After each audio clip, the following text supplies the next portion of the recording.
Good evening. Welcome to the June 13th, 2022 Troy City Council meeting. We're honored this evening to have Dr. Mark Nimps provide our invocation. Dr. Nimps is a longtime Troy resident and also the spiritual outreach leader at Our Shepherd Lutheran Church in Birmingham. So Dr. Nimps, please come forward, do the invocation. Please rise for the invocation and remain standing for the Pledge of Allegiance afterwards. Heavenly Father, Almighty God, this evening we gather for City Council as our forefathers and civic leaders have done throughout history. We celebrate our history and the accomplishments that you've allowed our great city, our state, our country to achieve. We rejoice in the favor that you've graciously granted us. We thank you for our freedom, our independence, our peace, our prosperity. Grant your discernment to our leaders and citizens as we gather to discuss and govern in a manner which is pleasing to you. In Jesus' name we pray. Amen. I pledge allegiance to the flag of the United States of America and to the republic for which it stands, one nation, under God, indivisible, with liberty and justice for all. The June 13th, 2022 Troy City Council meeting is officially called to order. I'll ask for the roll call from Ms. Dixon. Mayor Baker? Here. Councilmember Abraham? Here. Councilmember Brooks? Here. Councilmember Chamberlain-Krenga? Here. Mayor Pro Tem Erickson Galt? Here. Councilmember Hamilton? Here. Councilmember Hoderick? Here. All present this evening. First up are certificates of recognition and special presentations. We have one this evening. C1 is a certificate of recognition and congratulations to Athens High School 2021-22 junior varsity and varsity winter guard teams. I see some of you here, lots of you here. Good. Come meet me at the podium if you can. I'm going to meet you down there and we'll face out to the audience, okay? Heard the crowd.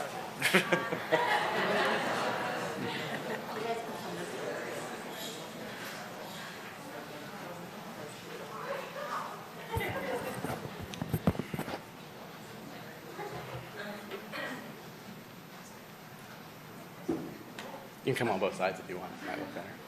Lots of room.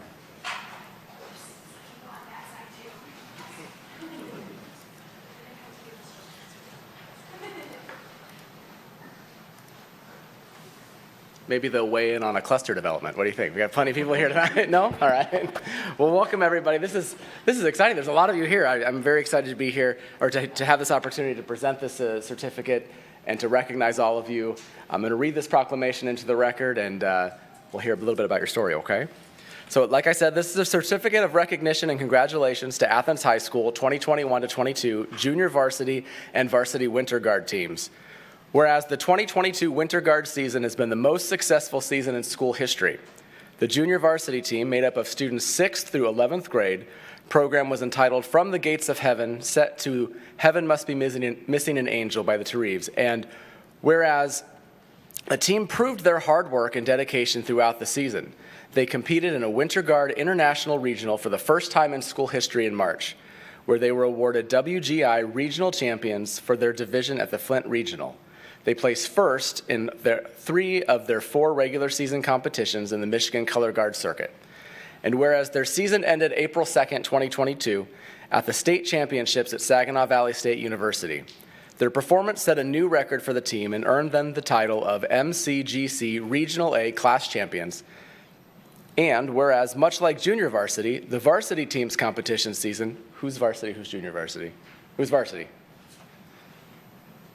The rest must be JV? All right, very good. All right, had to get it straight here. All right. Whereas, much like JV, the varsity's team's competition season reflected their work ethic and drive for success.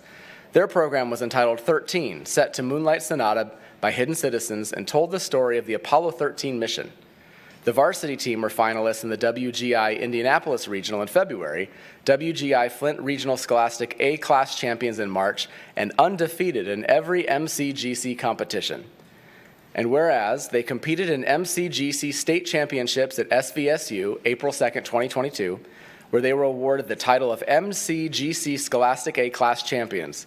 The team traveled to Dayton, Ohio to compete in WGI World Championships on April 7th and April 8th. While in Dayton, they competed against 95 other schools, were semifinalists, and set a new school record. And whereas this season was very successful, probably the most successful season they have ever had, Winter Guard coach Sarah Curran praised the students' hard work and dedication shown at each competition. The teams worked hard together for their record-setting season and state championship titles. And whereas special commendation is due to varsity team members Ashley Van Kampen, Megan Van Kampen, Abby Zerman, Allison Diebol, Amelia Bittner, Anna Machichuk, Audrey Brown, Lauren Lazarescu, Emma Cruz, Aaron Lee, Macy Court, Megan Kuntz, Ariel Samuel, Audrey Friesen, Ava DeRocha, and Robin McKee. Junior varsity team members Jayla Jones, Ria Doshi, Elle Durham, Abby Amoni, Emily Martinez, Sophia McCohen, Ava Bunau, Daniela Buford, Olivia Birch, Haley Bodway, Greta Burt, Maggie Burns, Ella Bunau, Ella Victor, Katie Zwick, Olivia Cruz, and Vivian Brown, and coaches Sarah Curran, Akash Watsa, Davey Gregory, and Tyler Sharp. Were most of those names right? I should have checked before I realized. Very good. All right. So now, therefore, be it resolved that the City Council of the City of Troy commends the Athens High School 2021-22 Winter Guard team for their fine efforts and extends this token of affection and admiration with which you are regarded in this community. And be it further resolved that the City Council of the City of Troy joins the citizens of this community in appreciation and celebration of the 2021-22 Athens High School Junior Varsity and Varsity Winter Guard teams. This proclamation is presented this 13th day of June 2022. It's signed by myself as the mayor. All of our City Council members who are back here have signed it as well. I don't know who to present it to because you're all everywhere, but why don't we come forward? Coach, how about you? There you go. Congratulations.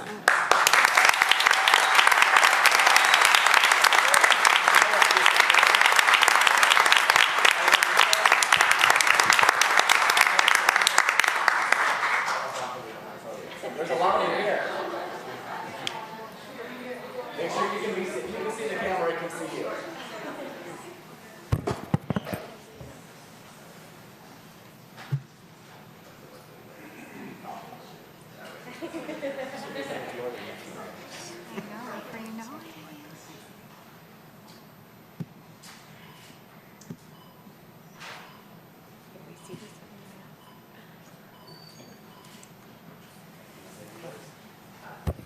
Have to.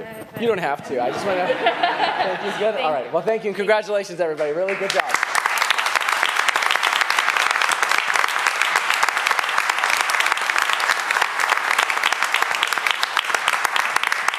I'm assuming most of you aren't going to stick around for a civics lesson and watch some public hearings. So if you're welcome to leave now. I'll walk slowly back up to the podium.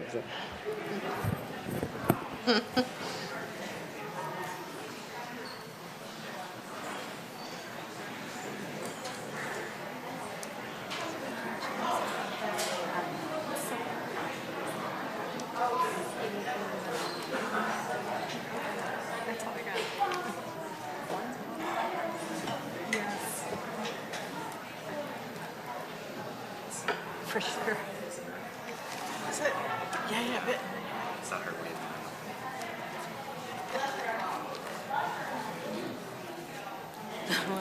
I think that's the most people we've had in here in about 2.5 years. So that was definitely a sight to see. All right, that concludes certificates of recognition and special presentations. There are no carryover items this evening, so time for public hearings. We do have two. We'll do E1 first, which is a preliminary site plan review, SPJPLN 2021-0028, proposed Golden Villas one-family residential cluster, south side of Square Lake, west of DeQuinder, PIN 88-20-12-200-031 and 88-20-12-200-035. Section 12, currently zoned R1C one-family residential district, that'll be introduced by our Community Development Director, Brent Savadon. Good evening, Brent. Good evening. I've been informed that the bulb is burned out. So I probably shouldn't have left my glasses in my truck, but I'll see what I can do about reading these slides. The bulb is burned out? Oh, all right. Okay. So which one can I see better? This one. So I'm not ignoring you, City Council. I'm going off my visual cues, which are typically behind Mayor Baker, but and I'm not picking up on the. There we go. So, can you close the small little box there in the corner? that possible?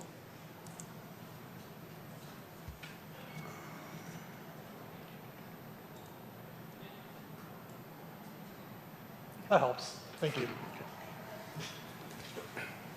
We haven't had a one-family cluster development in a while, and I think it's always beneficial to not only inform residents and city council what's going on, but it's an opportunity for an educational primer for those of you who have maybe need a little brushing up on what a one-family cluster development is. It is a zoning term. The word cluster is a zoning term. And basically what it describes, it's a zoning concept that involves closely grouping together homes or clustering those homes together within a development so that the area, the open space that you save by grouping them together can be preserved elsewhere on the site as open space.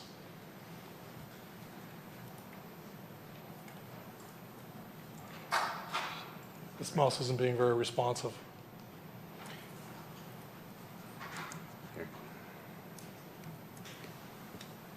Is this working at all? Or It should be, but if Okay. you want, just hit say next and I'll Okay. do it.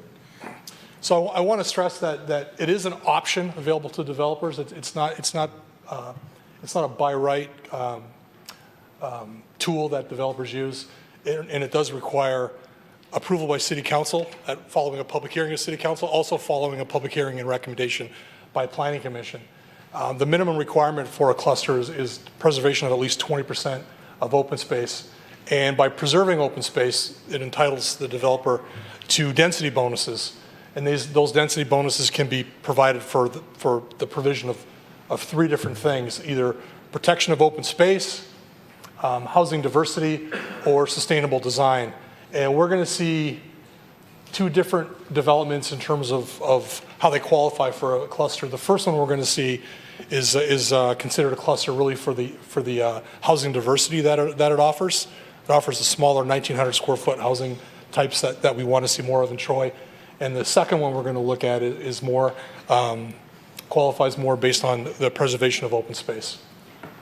So the density bonuses are based on a parallel plan. The parallel plan indicates what can be done under conventional zoning by right. Next slide, please.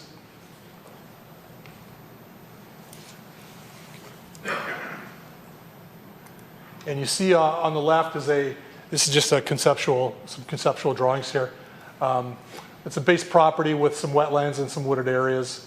And you see in the middle the parallel plan, if applied, if minimum requirements are applied, that property could yield 60 units that meet the requirements of the zoning ordinance. But if you look to the right, and there's at least 20% open space provided, you see the wetland areas preserved, there's some more open space. You see the houses are clustered more closely together. They pick up a 20% bonus of units because they've preserved 20% open space, and it yields 72 units, which is 12 units or 20% above the parallel plan. Next slide. The standards for approval are listed in section 10.04I of the zoning ordinance. I'm not going to read all of these, but I'll go over some of the highlights. That basically these can be approved if the development will accomplish a significant or a sufficient, number of the following objectives. It includes long-term protection and preservation of natural areas, innovative and creative site design, an appropriate buffer between the development and abutting properties, compatible mixture of open space, landscape areas, and our pedestrian amenities. Next slide. Common ownership and a means for protecting that area that's under common ownership from development. This is important that the density bonus is commensurate with the benefit provided by the development, and architectural form, scale, massing shall ensure that the buildings are in proportion and complementary to those of abutting properties, and the selected building materials are of durable and high quality. So that's the overall primer on the one-family cluster development option.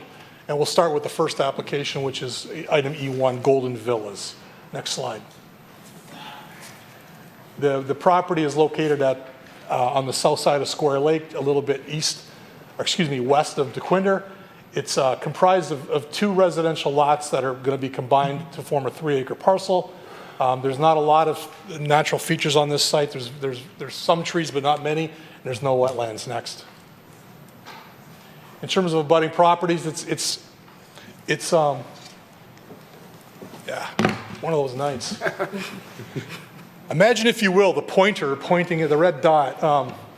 So you see the area outlined in red. To the south is an existing single-family residential neighborhood with a stub road that terminates at the property.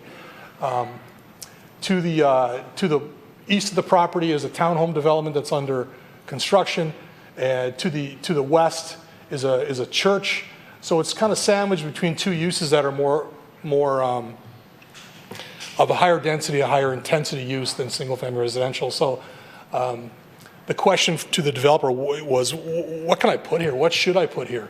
And he started to look at developing this as a traditional single-family residential with larger lots, and with the church on one side and townhomes on the other. It didn't seem like a good fit. So he chose to seek the option for one-family cluster development. Just to be more compatible with the neighborhood to the south, and I'll get into that in a second, but also as a kind of a fit between the church and the townhomes next.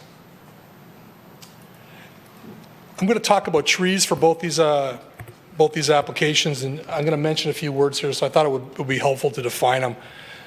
There's two types of trees that are considered for these developments. One is, it's called a landmark tree. These are really high-quality tree species. There's a list of all the species that qualify for a landmark tree, and they're based on the species. There's a minimum size required for it to be considered a landmark tree. So, for example, a black walnut tree, if it's at least 18 inches in a DBH, which means diameter at breast height, which means it's a caliper measurement at breast height of the tree. So if it's this wide, it's about 18 inches. A black walnut that's 18 inches DBH would qualify as a landmark tree, and an oak tree, as another example, of at least 16 inches would qualify. So there's landmark trees and there's woodland trees. Woodland trees are located within a woodland area, and basically we consider a woodland to be a grouping of trees within an area of at least a quarter acre in size, where the largest trees measure at least 6 inches DBH. So that's all you ever wanted to know about tree protection. Next slide. So this is a representation of the trees that are going to be protected. You see them outlined in the hatched red to the right. There are 81 trees on site, but many of the trees are invasive species. A lot of cottonwoods, which I can tell you, I used to live next to some cottonwoods. They are filthy trees. My opinion only, no offense to cottonwoods. But the applicant has identified a total of 9 landmark, which are the large significant trees on the property, and 40 woodland trees, and they're preserving 2 landmark trees and 14 of the woodland trees. Next. The parallel plan, this is a representation of what could be developed by right on the property without seeking the one-family cluster option. Basically what he did is he busted a road down the middle, connected the street to the stub road to the south, put 4 lots on both sides, and they yielded 8. That's the maximum they can do they can yield under the R1C zoning district next.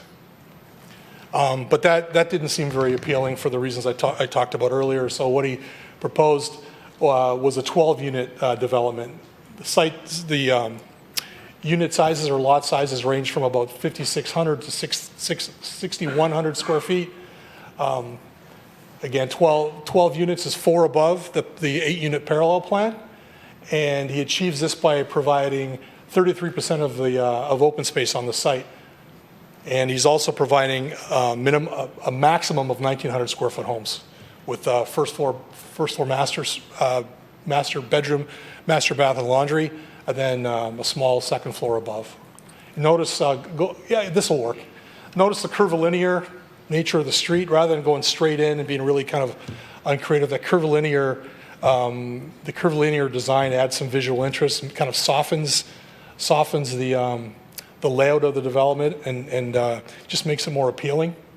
Prior to Planning Commission, the applicant was deficient 20 trees along Square Lake. Those have been added, and this is a representation here with the trees. There's a lot of trees. You're not going to be able to hardly see this from Square Lake Road. Next. The open space that's being preserved is in that the green we call that a collar around the perimeter of the property. Again, it represents 30% of the site for open space. Next slide. So deck encroachments. Both applications in front of us this evening have deck encroachments, and quite honestly, it's like algebra when you start trying to figure out the combinations and permutations of these deck encroachments. And I was never good in algebra, but let me try to explain this. So there's a perimeter setback that's required for one-family cluster options, and the perimeter setback is basically around the perimeter of the site, and the minimum perimeter setback is equal to the setback that's on the abutting property. So in this instance, it's a 40-foot perimeter setback. The applicant wants to put decks inside, encroaching in that perimeter setback. There's also a rear yard setback, which is the distance from the building to the open space area, if there's an open space area. So the top red arrow to the right represents the perimeter setback. That's that distance from the building to the perimeter property. The rear yard setback is the distance from the building to the open space area. And in both instances, for units 1 and 3, they propose to encroach within the 40-foot perimeter setback, and for all the units, they propose to encroach into the required 25-foot rear yard setback. Having said all of that, if this were by right development and he was seeking those 8 units that I showed on the parallel plan, decks are permitted to encroach 15 feet into that required rear yard. So that required rear yard is, for R1C, is 40 feet. Those could be located, the decks could be 25 feet from the property line, and these decks are not closer than that 45-foot requirement. That would be in place if they weren't seeking a one-family cluster option. I told you this was confusing. Next slide. Floor plans, the applicant's proposing a maximum of 1,900 square foot floor plans, first floor master bedrooms, first floor laundry. For the Planning Commission, there was a very limited number of elevations that were provided.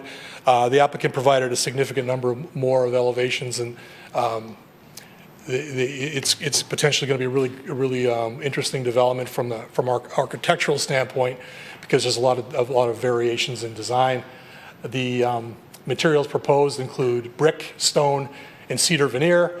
And during conversations with the Planning Commission at the Planning Commission meeting, the applicant agreed that there would be no vinyl siding used.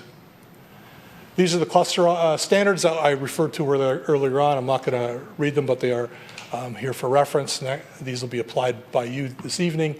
And to summarize, the applicant seeks 4 additional units in exchange for providing 33% open space, providing desired and needed housing option, which is maximum 1,900 square foot homes with first floor masters, and they also seek relief from the setback requirements for decks, as I explained.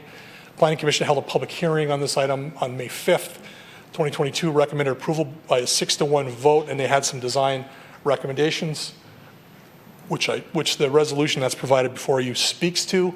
The recommendations from Planning Commission included that the applicant will not use vinyl siding in any part of the exterior of the homes, and the applicant shall provide an open space preservation agreement prior to final site plan approval.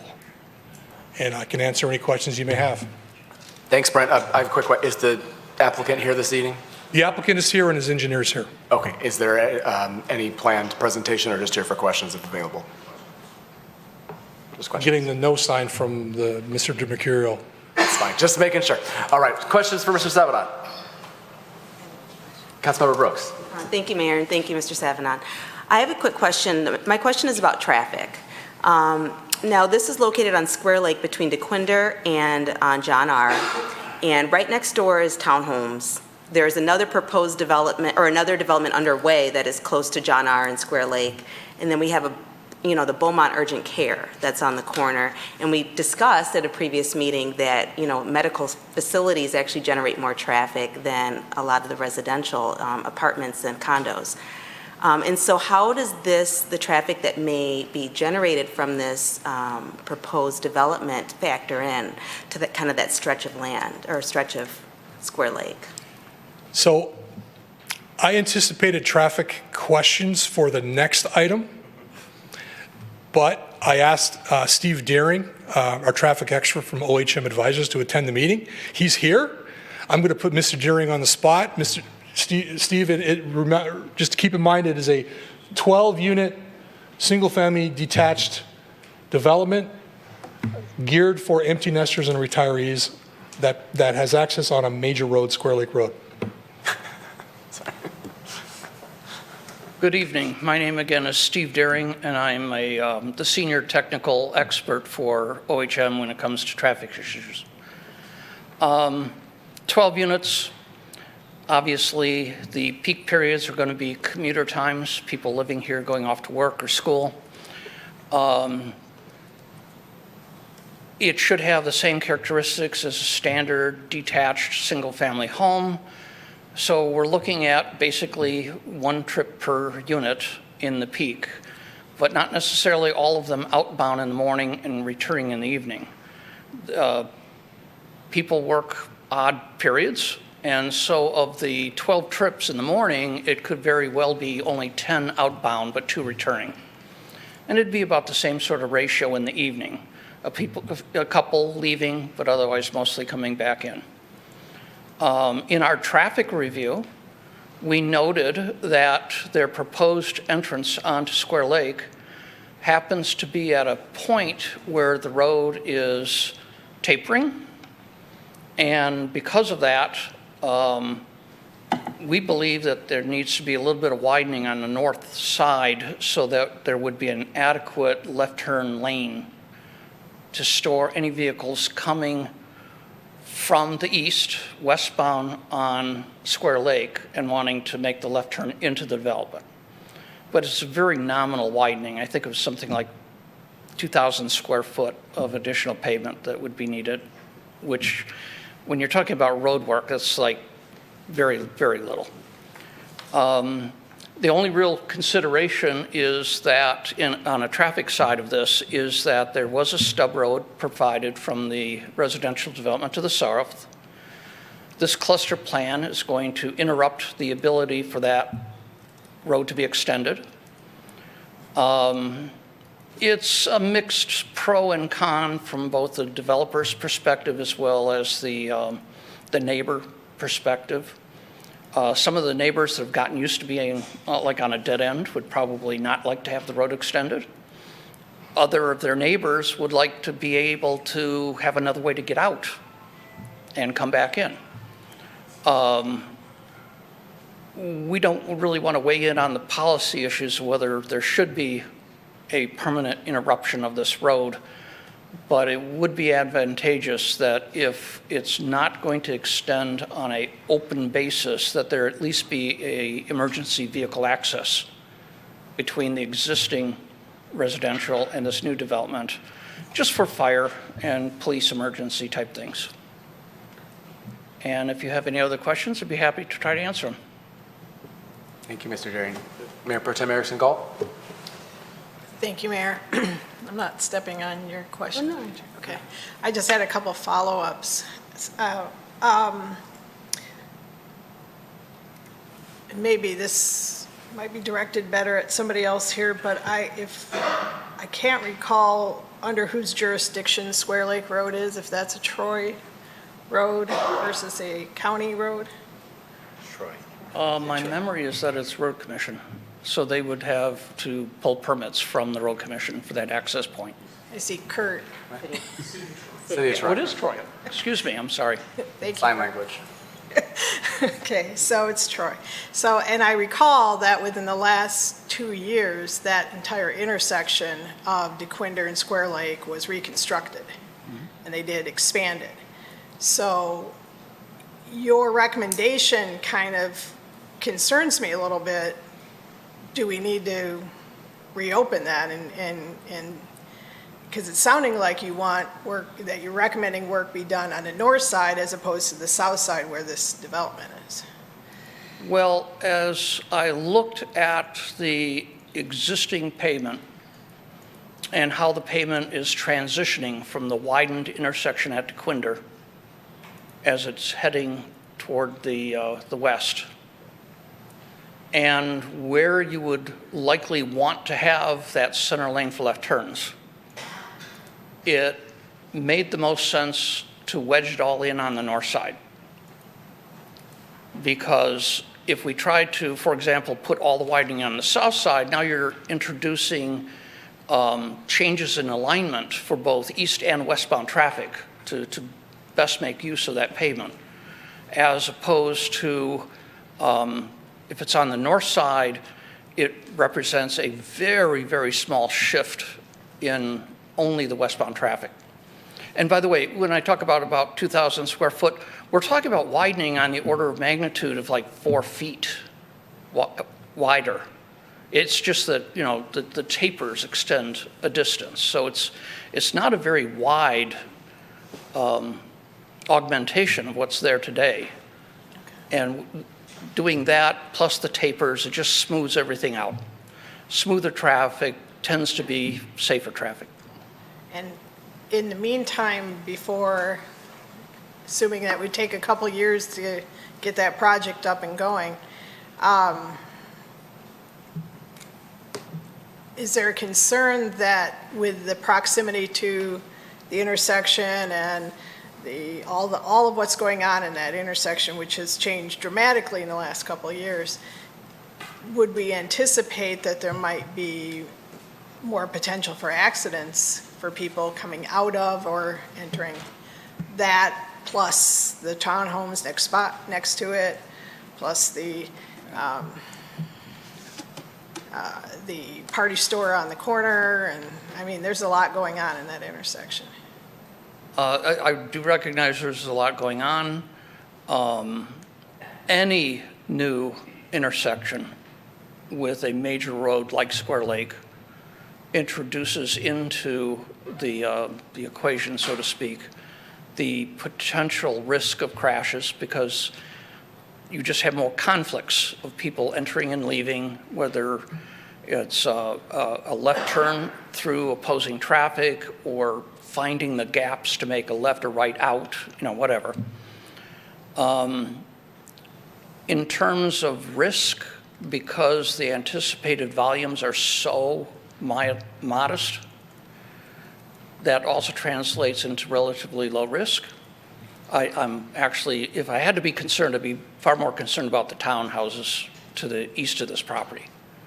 You know, that's a higher density, larger traffic generation, closer to the intersection with DeQuinder, and that way it's more susceptible to issues associated with backups from the signal at DeQuinder. Once we're this far removed, I really don't have any significant concerns in that regard. I'm going to jump ahead for a second. Assistant City Manager Bruner, I saw that Bill Hootery's online. I don't know if he can hear. I don't know if it's a Kurt or who the question goes to. Maybe you know. Has the city made any plans yet to address this recommendation, or is this the first the city's hearing of it as far as widening? I'd defer to Bill on that if he's available.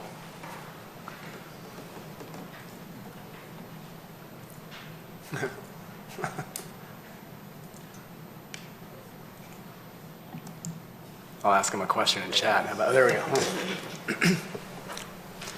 He's muted. We cannot hear you, Bill, but we can read lips.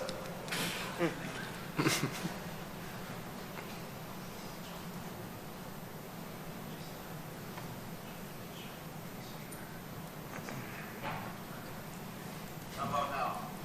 Yes. Speak loudly, though. After site plan approval, and I mean, this is a pretty minor development on a major road. So I think the widening that Mr. Deering is talking about is something that gets vetted out through the detailed engineering process. So it was mentioned in the preliminary site plan review, but it would get fully vetted during the detailed engineering review as part of final site plan. Okay, I think you just said it would be something that would be detailed out in the final site plan approval by after city engineering looks at all the engineering designs, as would any project that goes on a major road like this. Is that more or less correct? Correct. Oh, okay, there we go. Okay. Here we go. Well, now that you're done talking, we can hear you just fine. Any other questions for Bill while he's up and we can hear him? We're good, okay. All right, thank you, Bill. Oh, sorry, Edna.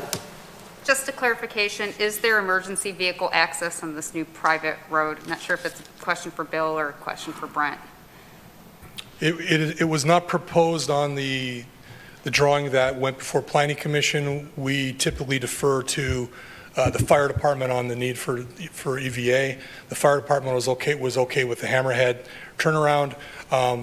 With that being said, we value the input from the traffic engineer during final. If there's a determination that there needs to be an EVA, for those watching, it's an emergency vehicle access. It does not provide for vehicles to utilize it. Only in the event of emergency. There's breakaway bollards that do some damage to the vehicles when they break through them. Minimal damage, but still damage.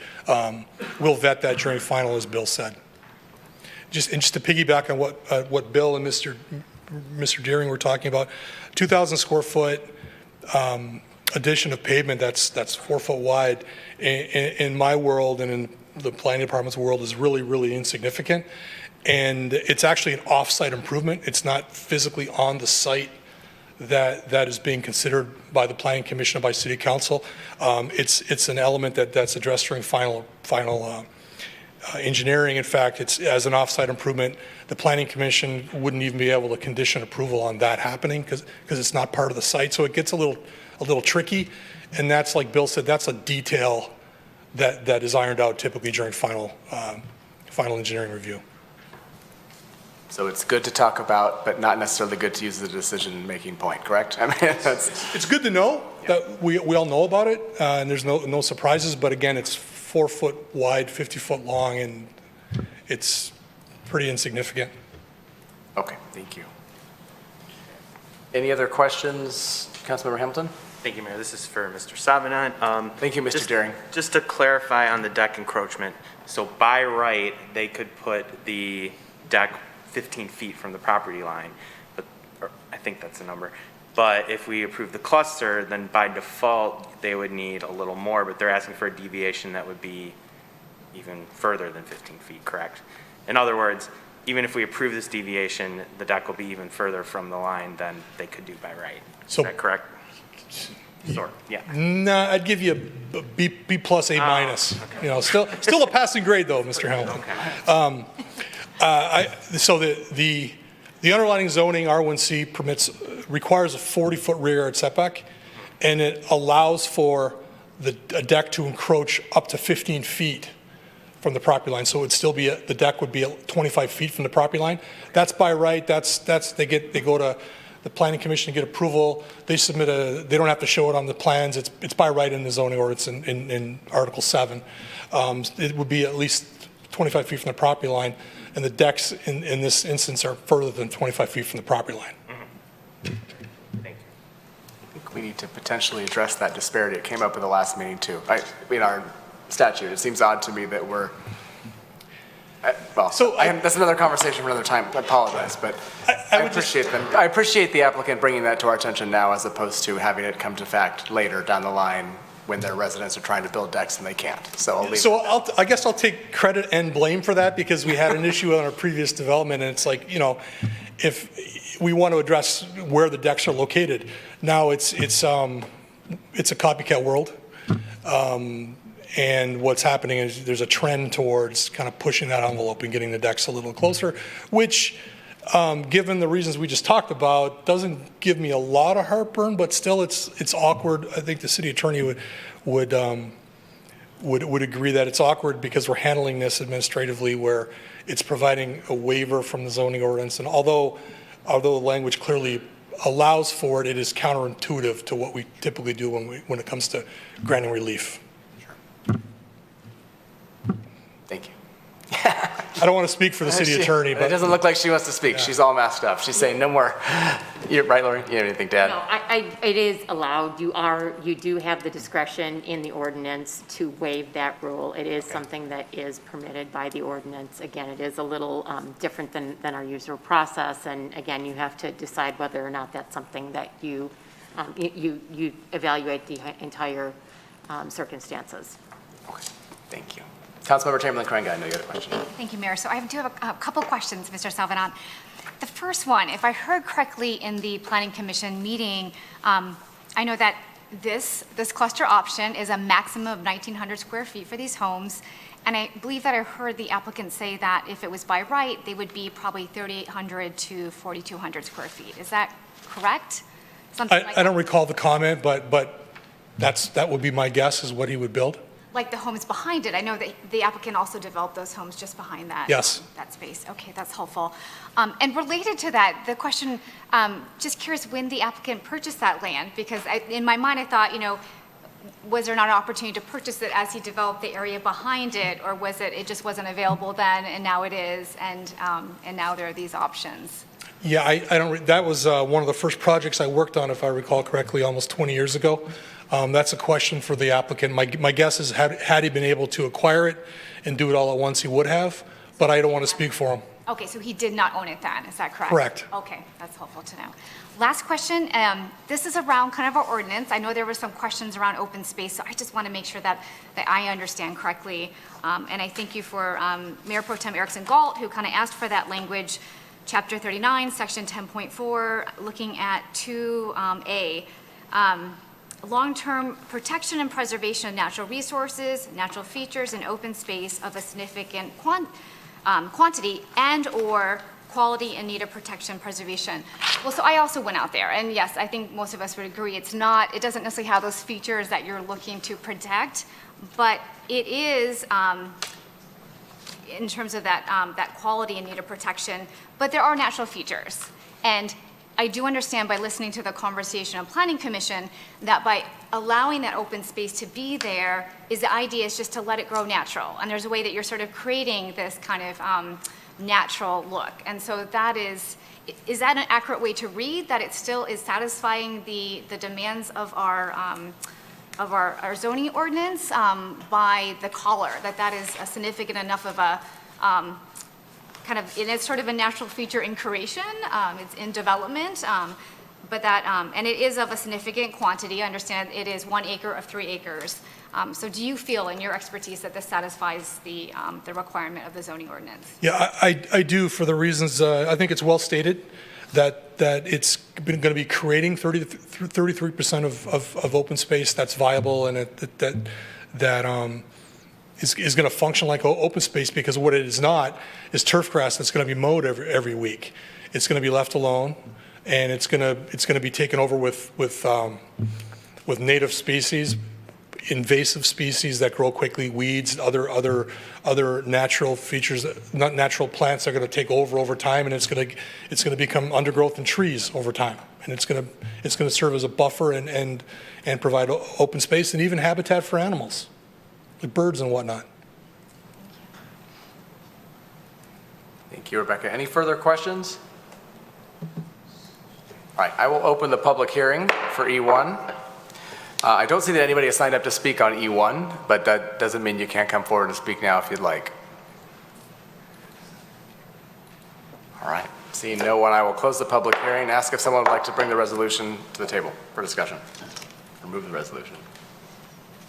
Mayor Pro Tem Erickson Galt.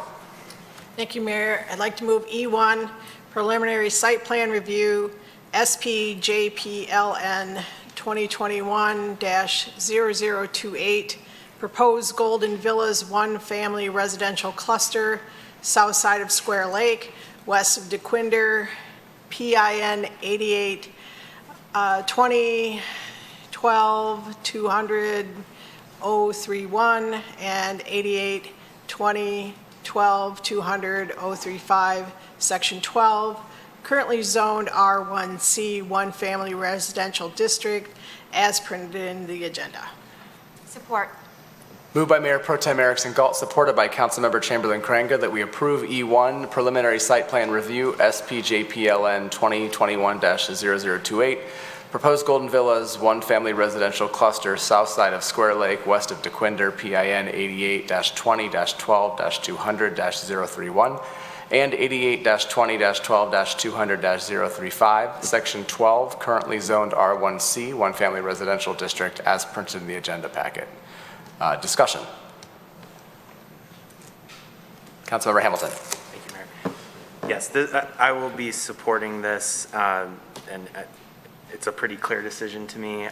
We redesigned the cluster ordinance to try to encourage more of these ranch-style 1,900 square foot homes. Before, the cluster ordinance was 1,500, and we didn't have a lot of success with that. So we thought maybe if we made the threshold 1,900, that might create a good enough incentive, and it seems to be working, and I'm excited to see that. I think it's much better for our community than 8 4,000 square foot McMansions. I think that having that tree buffer in the front of Square Lake compared to what's currently there, and I live near there, so I walk by it, run by it, is a substantial improvement visually for what's there. So I will definitely be supporting this project. Thank you, Councilmember Hamilton. Good comments. Councilmember Chamberlain Craig. Thank you, Mayor. So I know there was some question about what constitutes open space when it comes to this development and kind of jam-packing homes onto the property. But as I walked on the property on Saturday, and as I kind of worked out the math, I thought, you could have 8 big mansion units, and if they're at 3,800 to 4,200 square feet, that works out to a total of 30,400 to 33,600 square feet total. And to me, that feels more voluminous and more jam-packed in many ways, and likely taking out many more of those trees. Then, say if we were to have 12 units at a commitment to a maximum of 1,900 square feet, that works out to a total of 22,800 square feet total. So to me, that feels like something that would not be as overwhelming and overpowering on that small, and it's not an incredibly large piece of land. And again, like this is an applicant who is offering to commit to a maximum of 1,900 square feet. We have been asking for these things in the city, and to see someone do it, I want to honor that. I want them to know that we are looking for this, and to encourage more to bring these options forward to kind of address this sort of empty nester and just smaller size homes. I know they're not cheap still, but I know that nothing is cheap right now in Troy. Another thing is, with allowing this open space collar to kind of grow natural, I was kind of trying to suss out and analyze the zoning ordinance, but I do believe it satisfies that zoning ordinance by allowing that space to get natural and to even allow it to be a bit overgrown. That is some of what people say that they love, and they enjoy seeing in Troy, to see some of that open space, and it creates a great collar around that land. I do love it when those spaces have recreational amenities, but I recognize it's a small lot. But I'd rather see it feel natural than it to be a manicured lawn per se with very, very large big mansion homes. So overall, I'm very comfortable supporting this project, and I'm again grateful to the applicant for bringing forward these 1,900 square feet homes. Thank you, Councilmember Chamberlain Craig. Indeed, about the 1,900 square foot homes. That's a big deal. Anything? No? All right. I think Councilmember Hamilton and Councilmember Chamberlain Craig kind of said everything that I would have said, and unlike usual, I'm not going to say it again. So there we go. I will be supportive also. But thank you both for those comments. I think you covered what the rest of us are thinking, and that's important. So thank you for that. The vote, Ms. Dixon. Mayor Baker? Yes. Councilmember Abraham? Yes. Councilmember Brooks? Yes. Councilmember Chamberlain Craig? Yes. Mayor Pro Tem Erickson Galt? Yes. Councilmember Hamilton? Yes. Councilmember Hoderick? Yes. Motion carries. Thank you to the applicant.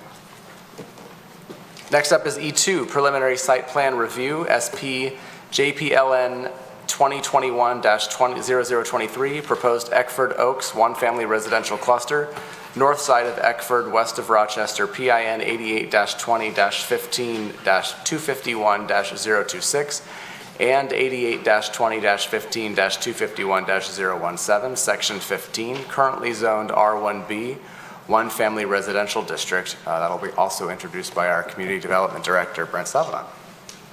Thank you, Mr. Mayor. It's a miracle A light bulb came on. Miracles happen. We'll take it. Does my clicker work? Doesn't do me any good, just so we're clear, though. Was that me or was that you? Wasn't me. Oh, there we go. Wow. I'm gonna look this thing. Need to buy a lottery ticket now. Thank you, Mr. Mayor. This property is located on the north side of Eckford, west of Rochester Road. It is 8.7 acres in area. There's a single-family home that sits on the property, and unlike the previous development, there's a lot of natural features on this site. There's wetlands, there's floodplain, there's floodway, and there's tree cover. And I should note that Eckford is a gravel road, and the developer will be paving all that section of gravel road that abuts this property as part of this development.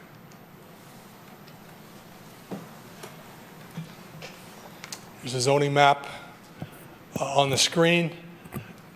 Property on to the east, to the west, and to the south is zoned R1C, single-family residential. And property to the north is zoned EP for most of the northern abutting property, but there's a chunk that's zoned CF community facility that's shown in light green there. And that comes into play later on. These lots, the zoning R1C, the minimum lot size is 10,500 square feet. And I don't want to speak for the neighbors. There's a lot of neighbors here that will be speaking for a public hearing. But I think some of the consternation is, there's a couple of reasons. One, this is really the first kind of development on this stretch of Eckford ever in Troy's history. The property has been zoned R1C that allows a minimum of 10,500 square foot lots, but there's no 10,500 square foot lots on Eckford. They're all larger, deeper properties. So this does seem like I can understand how some of the neighbors are rattled by this for sure. As I indicated, there's a lot of natural features on this site. Trees I'll get into in a second. There's 8 wetland areas on the property. They're shown by the green areas, smaller green areas here. There's 8 wetlands. Under the jurisdiction of the state of Michigan, Eagle is the organization of the state that is responsible for approving all development of state-regulated wetlands. There's also the Houghton Drain that runs through the property, and there's floodplain, and that's under the jurisdiction for various permits of the Oakland County Drain Commission, the state of Michigan, and the federal government, FEMA. So there's a lot of review and approval authorities that are going to be involved in this if and when this moves forward. Parallel plan allows for 21 units. I will note that the parallel plan does utilize some of the floodplain for the units. Now, there's nothing, it's not addressed in the zoning ordinance whether or not the applicant can utilize floodplain to put units on in the parallel plan. Disturbing floodplains is permitted if you go through the proper authorities. So even if there was some mention at the Planning Commission that if they pulled these 3 units here out of the parallel plan and it was only 18 units, by providing 45% open space, they still get to 26 units.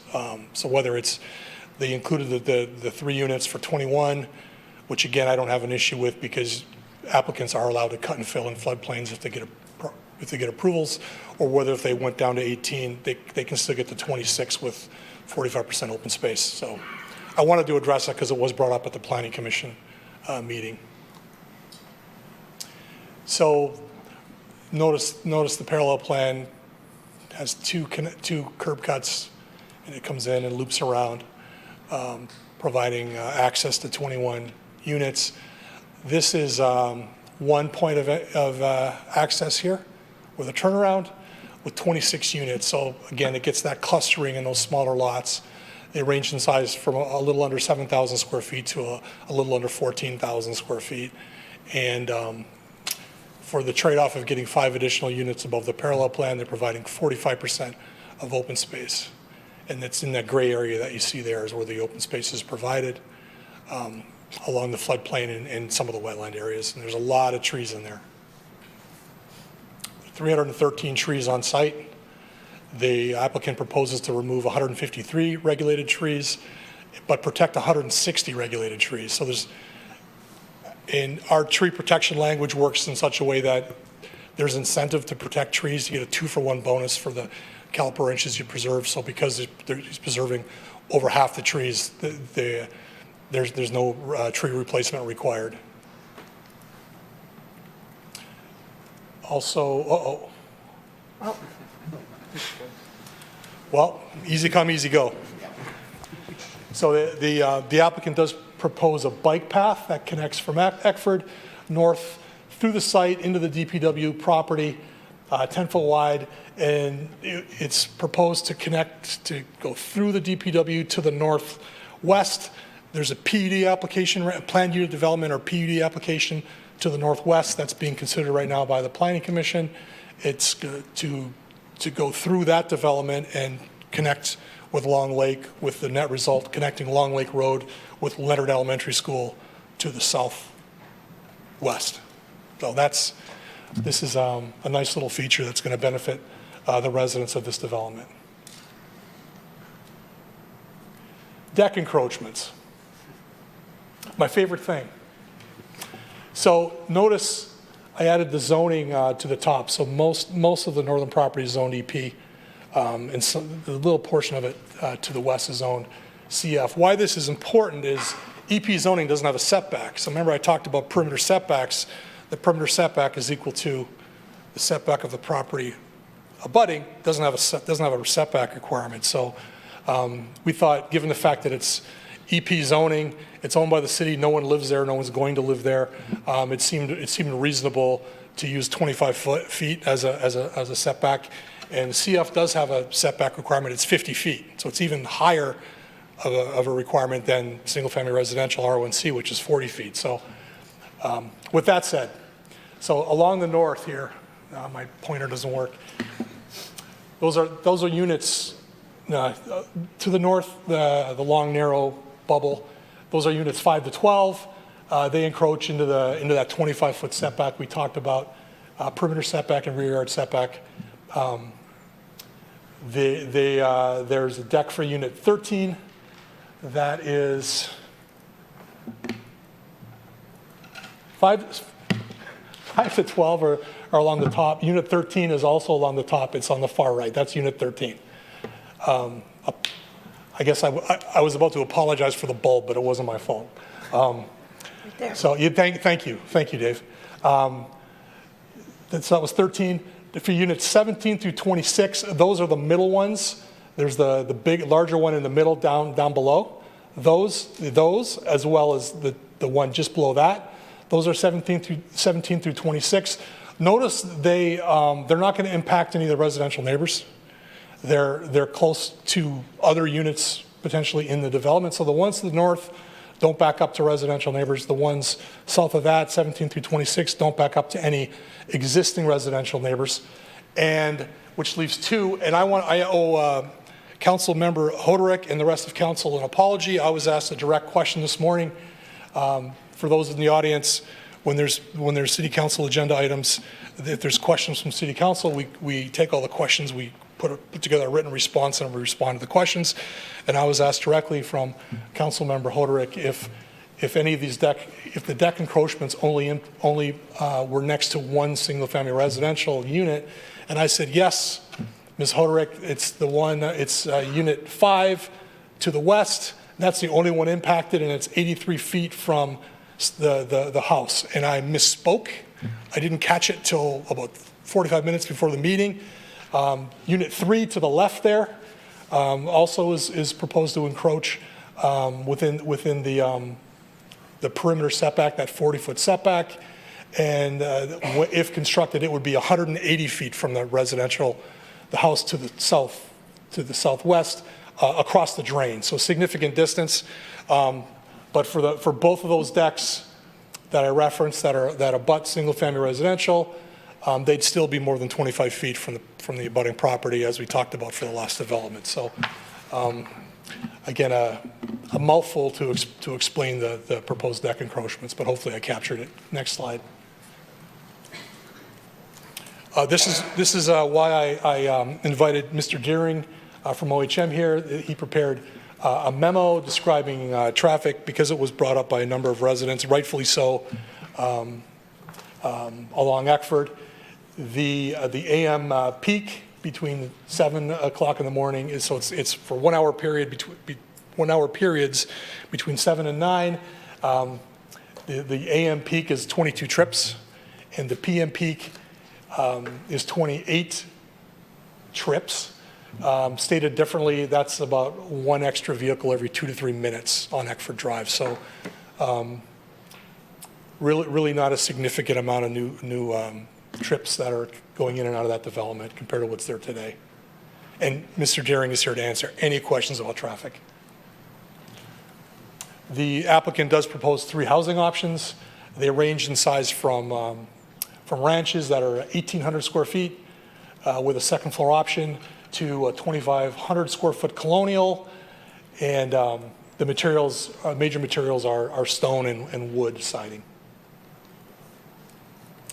These are the cluster standards I referred to earlier on. I'm not going to read them, but that's what you will apply for this.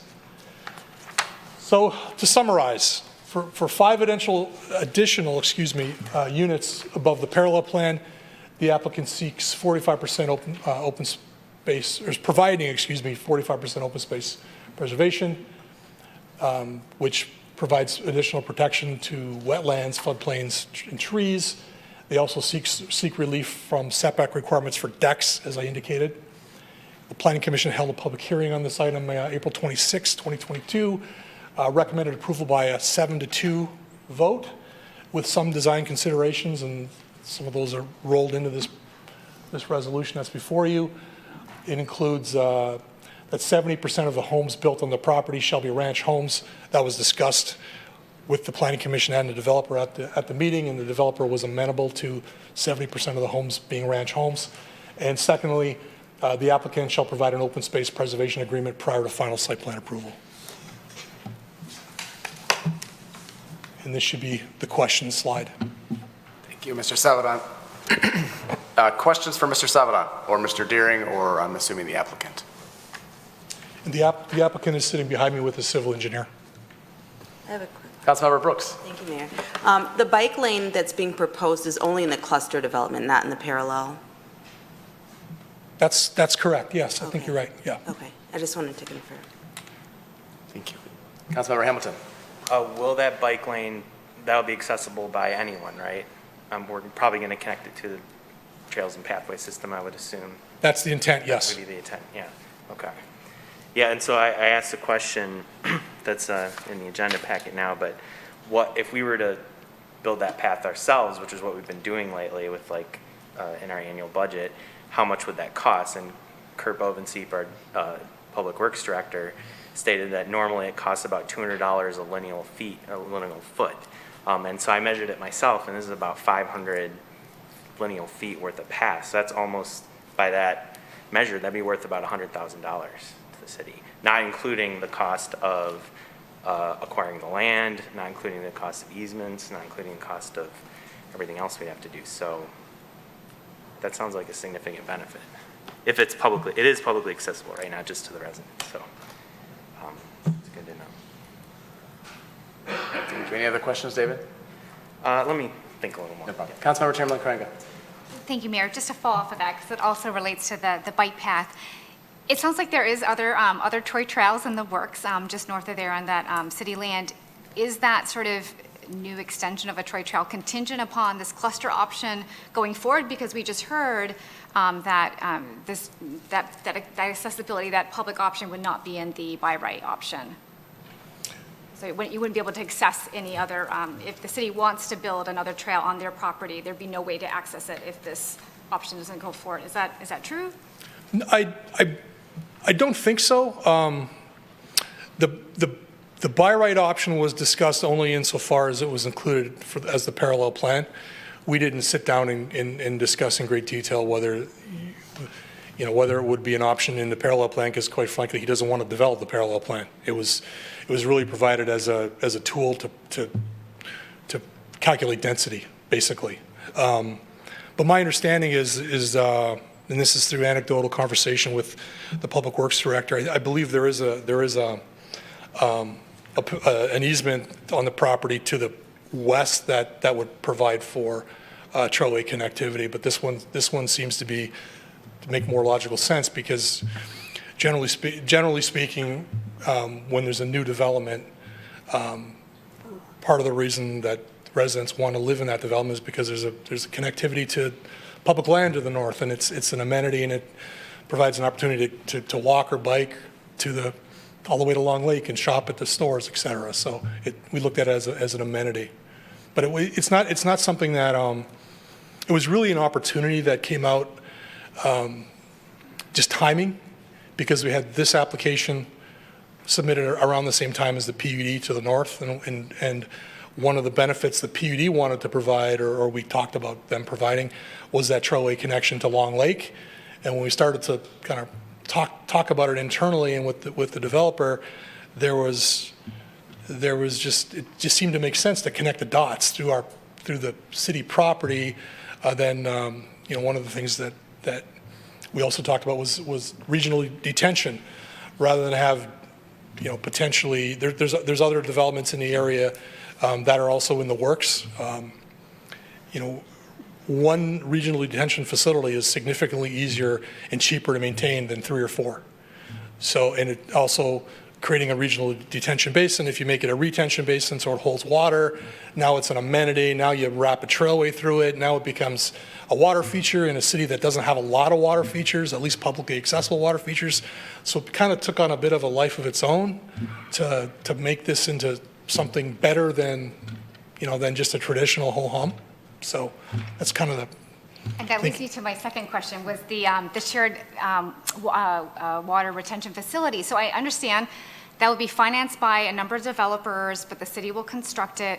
I think 2 questions. One, a comment I believe I heard in the Planning Commission meeting, so want confirmation, is that basically by building that, you won't have extra water that may now be draining or could drain into the Houghton Drain. It will go into that entity, this new shared entity. Is that correct? Well, I'm going to stay in my lane here. So the city engineer is on the phone here.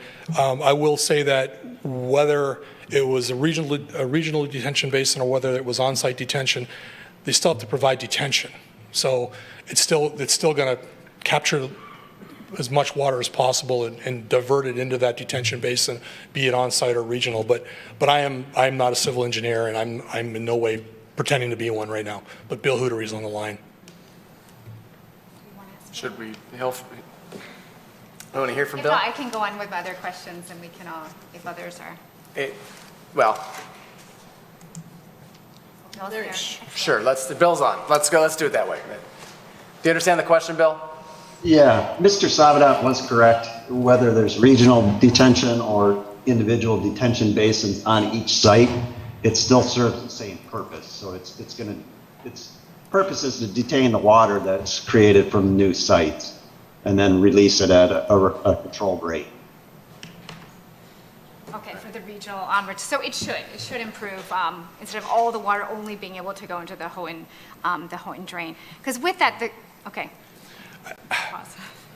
Or we're not sure. Well, no, again, and I'm glad Bill's participating. So generally speaking, I said this at the Planning Commission meeting, the requirement is that the development not negatively impact the neighbors. And that includes stormwater detention. So the goal is that this be designed in such a way that the water has the least amount of impact on the neighbors. And as it flows out of the development, it flows into the system, it's to minimize impact. So anything that we can do or that the applicant's engineer can do to make it so that it doesn't impact we'll do that. I mean, we all want the same thing in terms of this development, at least from an impact standpoint. We don't want it impacting on the neighbors. It's not acceptable. It's not going to happen.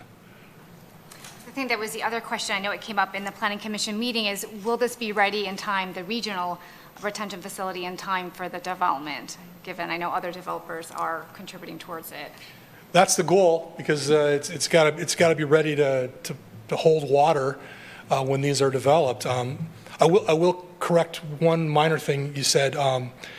We don't know yet, I mean, unless something has changed in the last few days, whether the city is going to construct it and be compensated by the developers, or whether the developers are going to construct it because they're going to have the equipment on site to develop the sites, and there could be a significant cost savings of having the developers do it.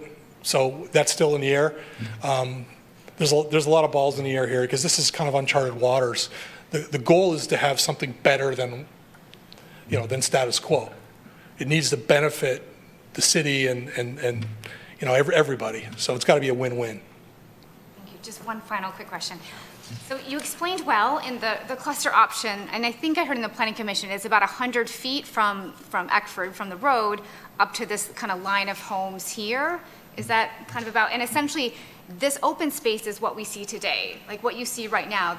Is it true that that's not going to come down? That dense, those dense trees, because you can't even really walk back there as you walk around the perimeter. It's so dense. Is it true? About 100 or so feet, and is it going to be that dense kind of woodlands, or what you're seeing right now? Yeah, I was going to say 100 feet doesn't seem like enough distance. It's approximately 300 feet. 300, thank you. And the open space preservation area would be left alone and remain in a natural state. Okay, thank you. Thank you, Councilmember Chamberlain Craig. Those good questions. Mayor Pro Tem Erickson Galt. Thank you, Mayor. Thank you, Councilmember Chamberlain Kringer, for asking some of my questions, so we don't have to repeat ourselves. I believe I heard during, I listened to the Planning Commission meeting, and I believe I heard that there is perhaps another development being proposed for the south side of Eckford in that area? We have not received an application yet, but it's pretty well common knowledge that there's a potential development located across Eckford. Okay.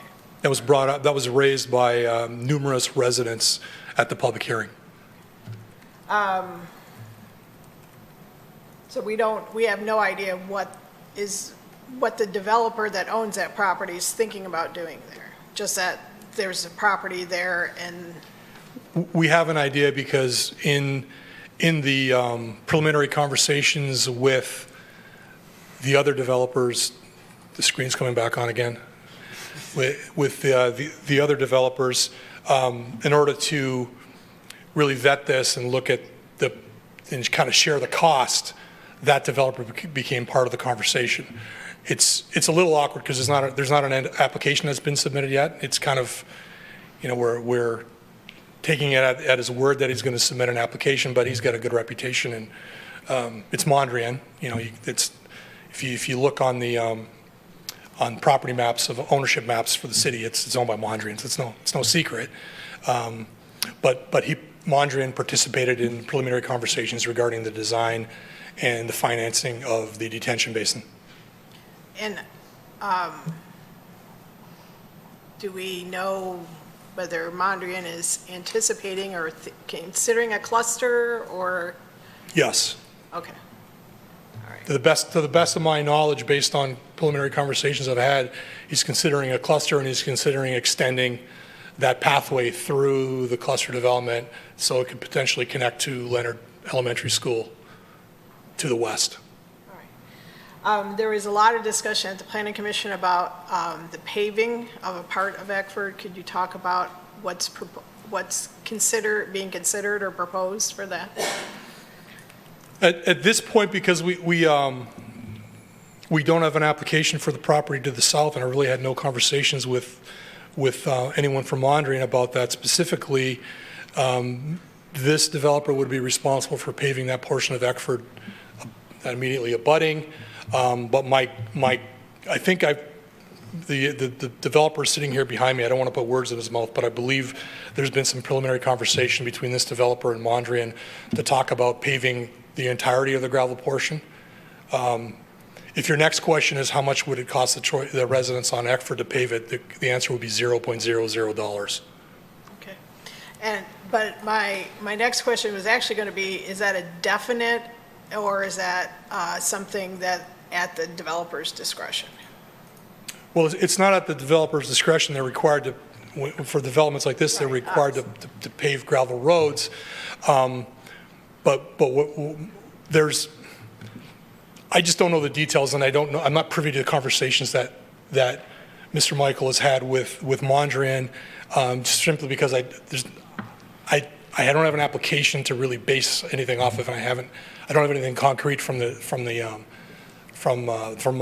but Mr. Michael is here this evening. Instead of coming up later, figured to answer right now. We have had discussions with Mondrian and have agreed to a cost-sharing agreement, paving the road all the way from where it's not paved on the west end, which I think goes through the frontage of their property, all the way to the east end of our eastern property line. So that would result in paving from Tallman and to the eastern edge of your property? Of our property, that's correct. But then there would be still some gravel road? Some really short piece, that's correct. And Tallman is the road that connects to Leonard, correct? It's the one that goes to the south? Oh, it's right here. That's west of us? Yeah. Yes. Tallman is the north-south running road that goes past Leonard Elementary? Correct, yes. Okay. Do we have an idea of how the construction for this project and/or the potential future cluster by Mondrian would, timing-wise, how would that fall in terms of the proposed work being done on Rochester Road in that segment? Because I believe that segment of road is included in the, okay, great, thank you. I see Bill coming back. Bill, can you answer that question? Yeah, Rochester Road right now, we're looking at starting sometime late winter of 24, 25. Oh. So this, depending on how this goes, this should be under construction, should it be approved, then Rochester Road would start sometime after that. Thank you, Bill. Oh, and the traffic study, was there, and I apologize if it was there and I missed it, was there a comparison of whether the traffic increase from this development would be different for the cluster versus the by right single family? I don't believe the study compared the two, but the difference is 21 to 26, which, I mean, Mr. Deering could tell you probably off the top of his head the difference in AM and PM peaks between the two. Again, like the Golden Villas, this is comparable to just regular single-family detached. There's actually an equation, so as the number of units increases, you look at the equation, but the rough order of magnitude is 1 per unit. So by right, 22, they're proposing 26. It's 4 vehicle trips in the morning, 4 in the evening. It really is inconsequential. Okay. Those were all my questions. Thank you. Thank you, Mayor Pro Tem Erickson Galt. Appreciate those. Councilmember Hodrick. I asked this in the agenda packet, but I feel like it would be a good idea to have the conversation not written in front of us without everyone hearing. The residents have shared that they've observed floodwater retention in their yards following major storms in recent years. It's a little bit more about the water, but I just want to dive into this specifically because you were talking about we want to take care of the neighbors that are there. And knowing that there is this water retention, I wanted to ask, are we aware, will this help address it? And in our packet, just to kind of show to the residents the number of people that are involved in looking at this. You've been hearing our city engineer talking about roads and water. Brent's been doing a really great job playing a city engineer on TV tonight, and I know he works closely with them.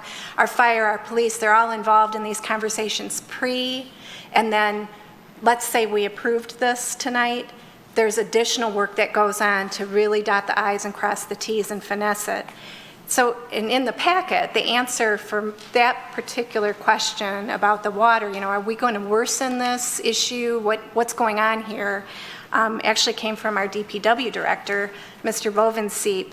And frankly, I was pleased to see that you were aware that you could speak to this and some of the rear yard drain issues.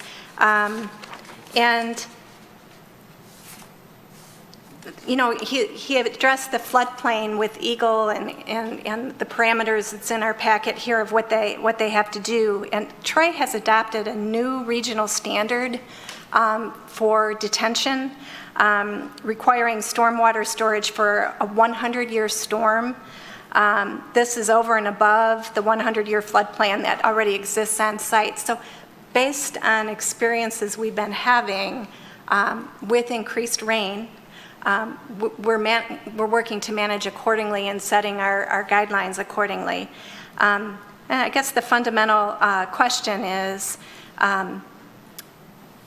staff, DPW Director Bovenseep, are you confident that if this or the By Right project went forward, that we can be working to help mitigate, maybe even improve the yard water retention issues that we've been having there as we go forward?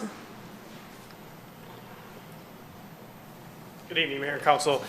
Short answer is yes. I think there's the Houghton drain that runs through there, but it's been there for a very long time.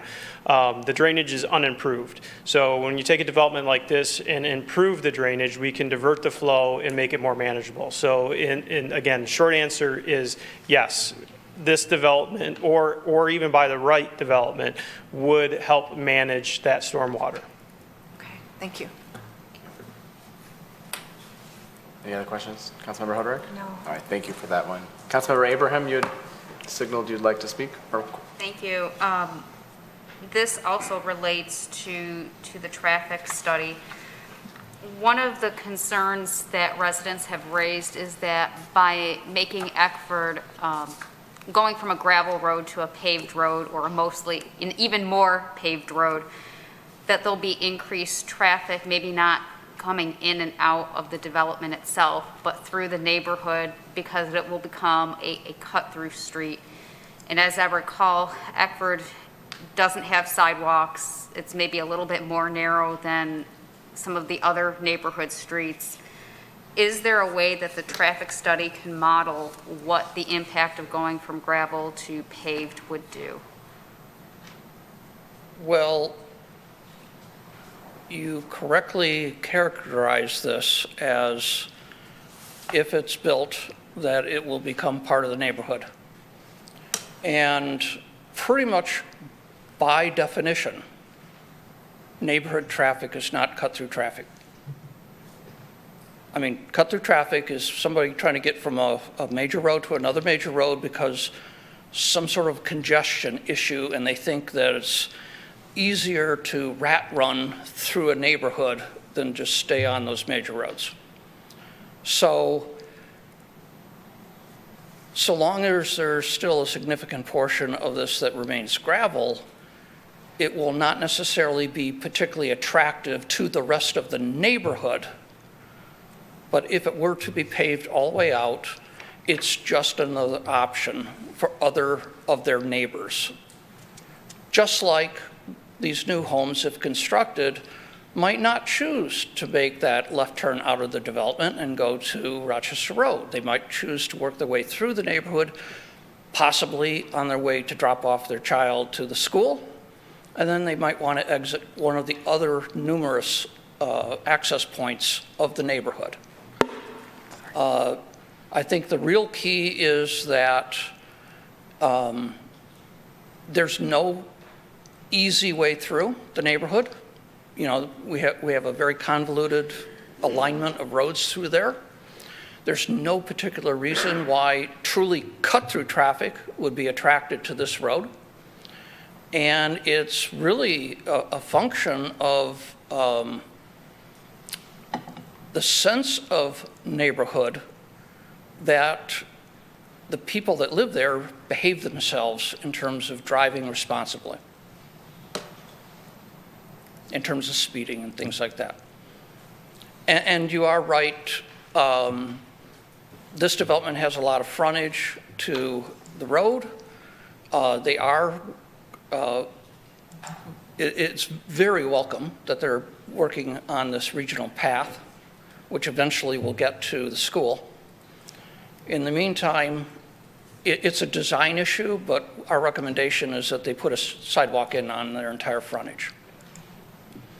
Because until that trail is connected to the school, we still want to have, to the extent possible, a separate path for pedestrians, especially school-age children.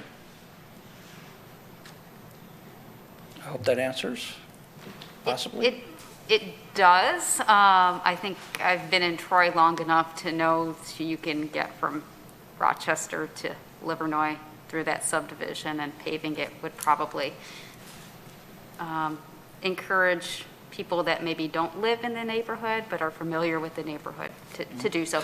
And we had a similar conversation on other developments. Yeah. Sylvanwood is the one that's coming to mind because of the difficult traffic situation coming in and out of the major roads. And that's why I was asking, is that something that could be modeled? And I think the answer is not straightforwardly. We would not normally put that kind of effort into trying to anticipate how the neighborhood would make better use of this connection if it had been paved.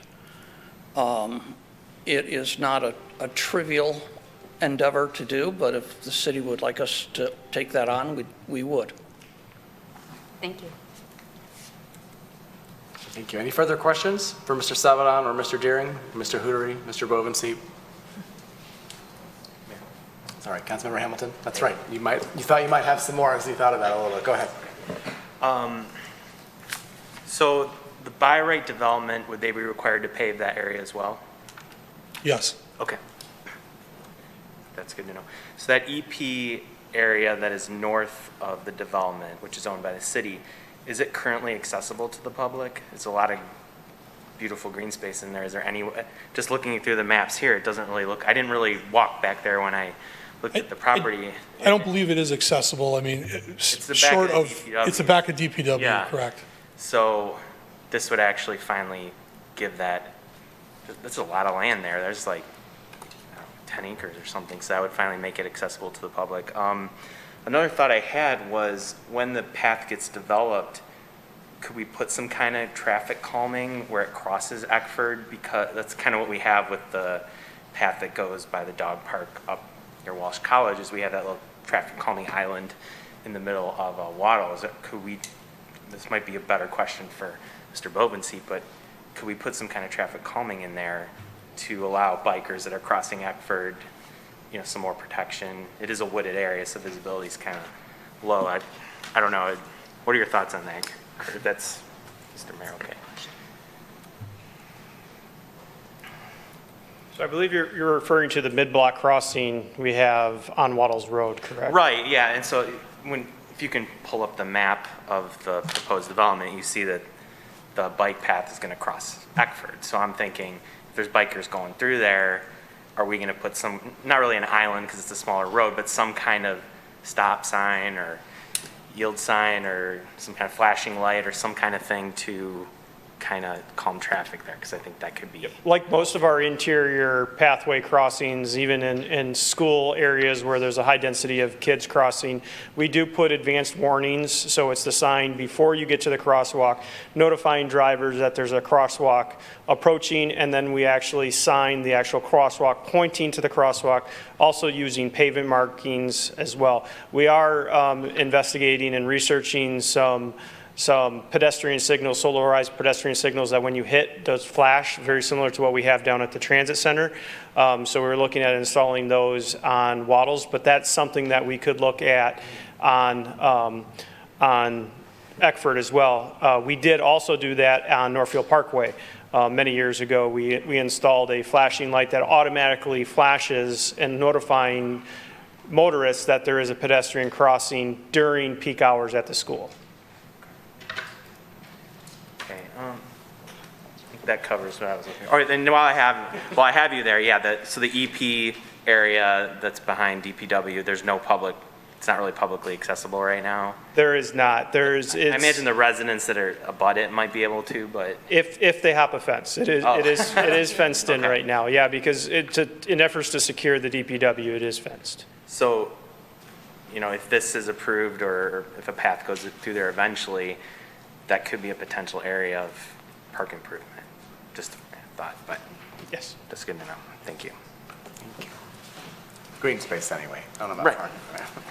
Any other questions?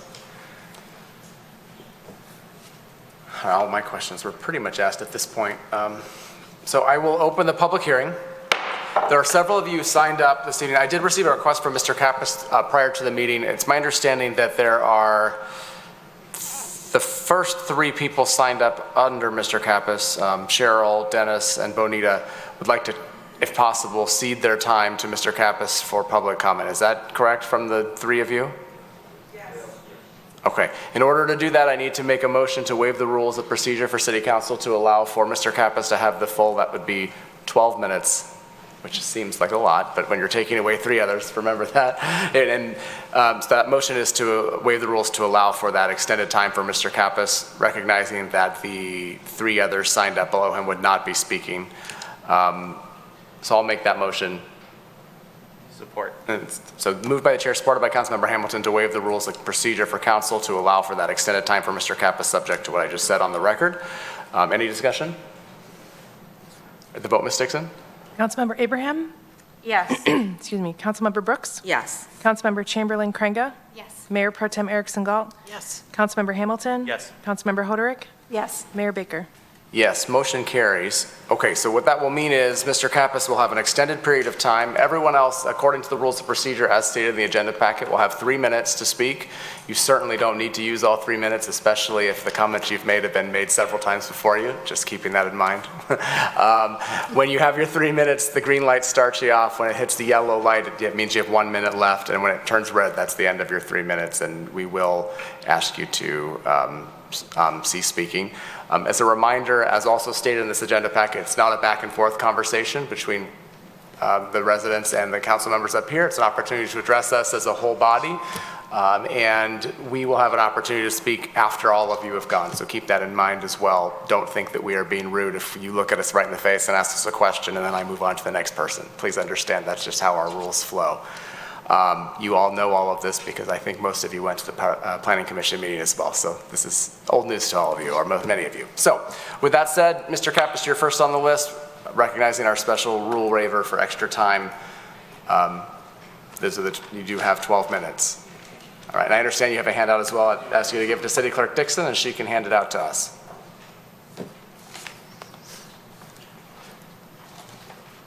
And City Clerk, before, as those are being put out, first off, thank you for allowing me, or allowing us to pull our minutes.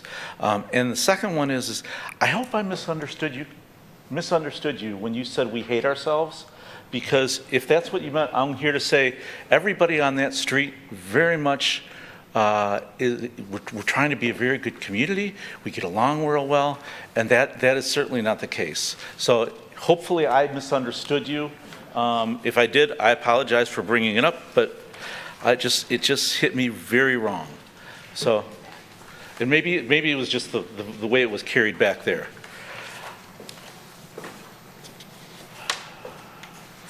I was going to start out my remarks by thanking the city manager, actually. Mr. Miller, who was not able to be here today, asked me a question about 2 weeks ago. He said, "Why aren't you more involved in city council if this means so much to you?" why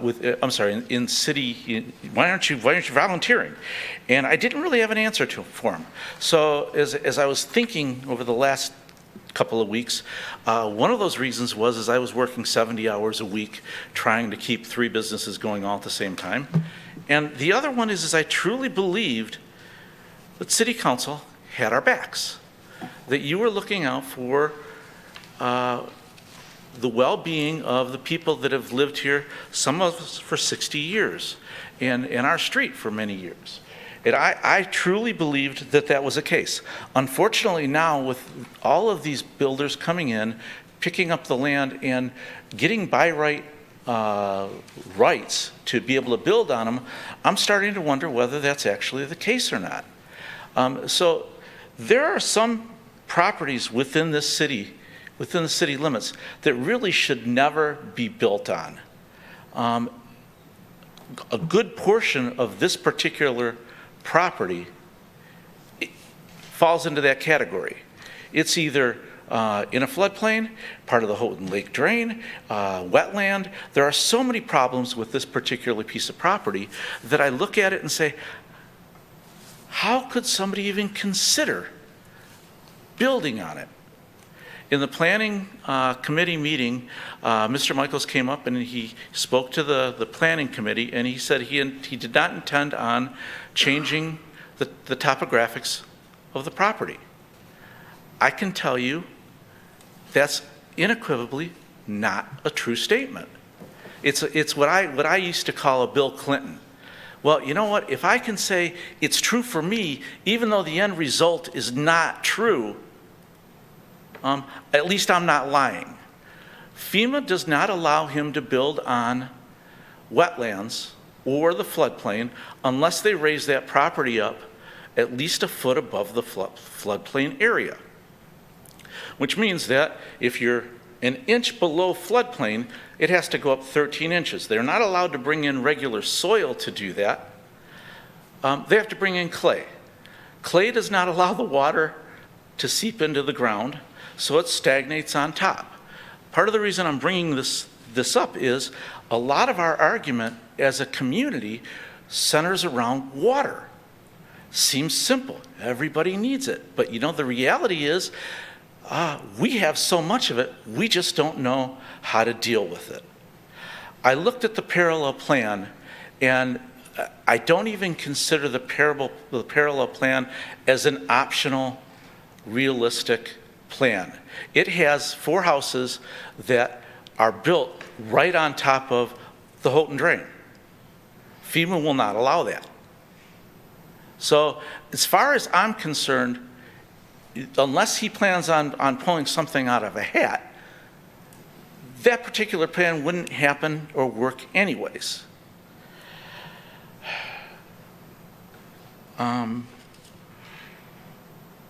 Bear with me. I know I've got plenty of time to deal with this, but so page 1 of the packet that I gave everybody reflects and you know what? I didn't give myself one. I did. Okay. So page 1 reflects the floodplains in the area.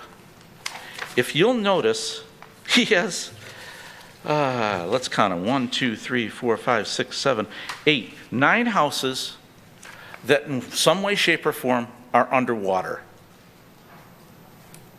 9 out of 26. To get those to work, he would have to raise those up at least a foot. The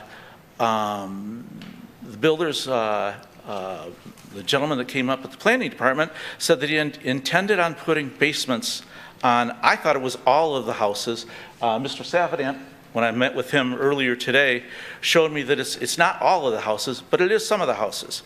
If he plans on putting on a basement on one of those lots, he has to go up a minimum of 13 inches, and then 7 feet.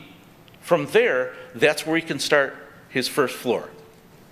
That's where his main living. Well, if that happens to be one of the lots that is right next to my house, which, by the way, if you look at the map right there, this house right here that's an L, that's me. he'd be literally as tall as my roof before he starts his first floor. I don't know how that even makes any sense at all. Now, in all actual fact, Mr. Stavridis did show me that those two right there, and some of the other ones, it did not look as though they were planning on putting a basement in, but that still brings in, how high does he have to raise it before he can even build on it? So that begins our questioning as to the topography of the area and whether it's viable. Pages 2, 3, and 4 of the packets that I gave you start out with a petition. And since I have a couple of minutes, I'll tell you. The first portion of it came directly from the city attorney's office, as well as the planning department. The 5 options that you as city council members could do with this. You could approve it, you could reject it, you can suggest modifications, you could table it, or you request that it can go back to the planning department for further review. Those are the 5 that I was identified. If there's more than that, I'm not aware of them. But the homeowners below, which is about 28 of the 32 houses that are currently on the property, are ready to acknowledge he has a right to build and actually give him our blessing. What we ask in return is that the 4 houses that he has on Eckford, the 2 that are directly on Eckford, which realistically are not part of his complex at all, the only entrance they will have to their own houses will be off of Eckford. Their driveways, he doesn't show any road internal going to those properties. So removing those 2, and then the 2 that are directly across his street next to my property. Taking that whole area and putting it into what Troy is considering mini parks, and leaving it as a barrier so that we don't see any of that. If he does that, our whole subdivision, our whole street, has basically said, you know what, we find that as acceptable, I guess is the best way to put it, compromise to what we're trying to do. If he does that, there's only 2 people that really get affected. There's a person on the east who she's going to have to worry about having people right in her backyard. And then, unfortunately, the only other people that get affected are my pigs that are going to be right across from his property, right in front of my barn. Other than that, nobody else is going to have to see any of this complex. It's going to be hidden away in the back, and everybody lives and prospers. That's what the people of the street are asking for. So the only other ones I have is I disagree emphatically with the way that was stated. There won't be any problems on that street with traffic. I have an inflatable company, a moonwalk company. One of the things that I have access to because of that is a speed gun. I've clocked people on the dirt road going 50, 55 miles an hour and not stopping for anything. They could care less. So if you pave that road, first off, it is a winding but a direct route from Rochester Road to Livernois. It's ridiculous the way people drive that road. So I asked the city engineers, I said, why can't they put speed bumps in there? They're already putting a road in. Speed bumps won't cost that much more to do it. And he says, well, that doesn't really help anyways.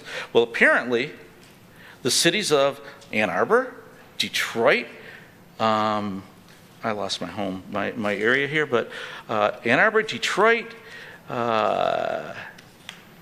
there's about 5 or 6 cities in here.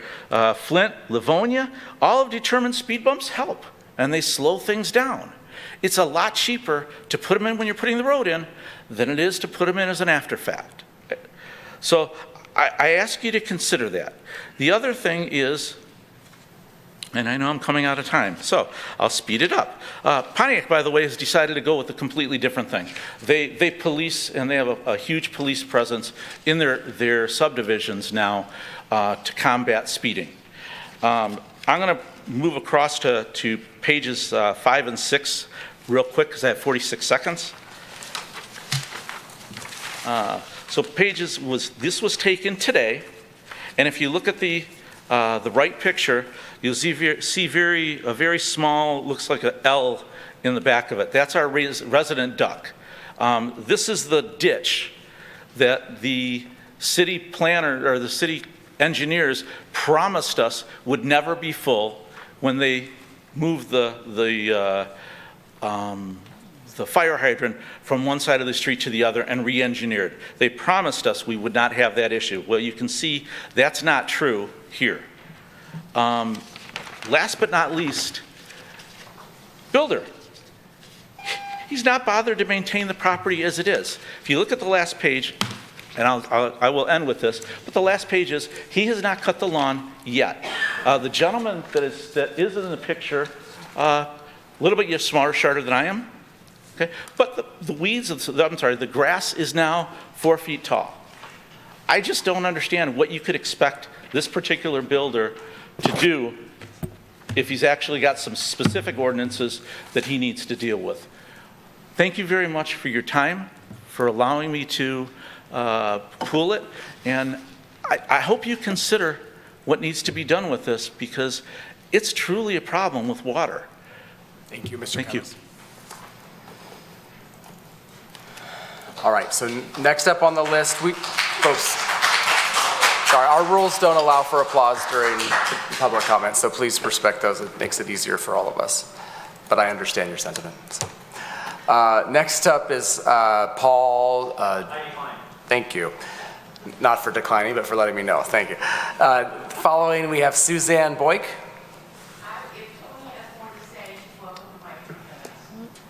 Well, I appreciate that. We do have an order here. We do have an order of process here. I don't want to be going through each person and making some determinations like that. So I don't know about council, but I think to keep some rules in place, it's not best to go back and forth like this. I do know Mr. Kappas has a lot to say in it, for sure. But I don't feel comfortable going back and forth as I call each person determining which is best, so I'm not going to make that motion. That said, you do have an opportunity if you'd like to speak. Okay. So next up would be Russell Crawshaw. Okay. Matthew Dempsey. Okay. Please come forward.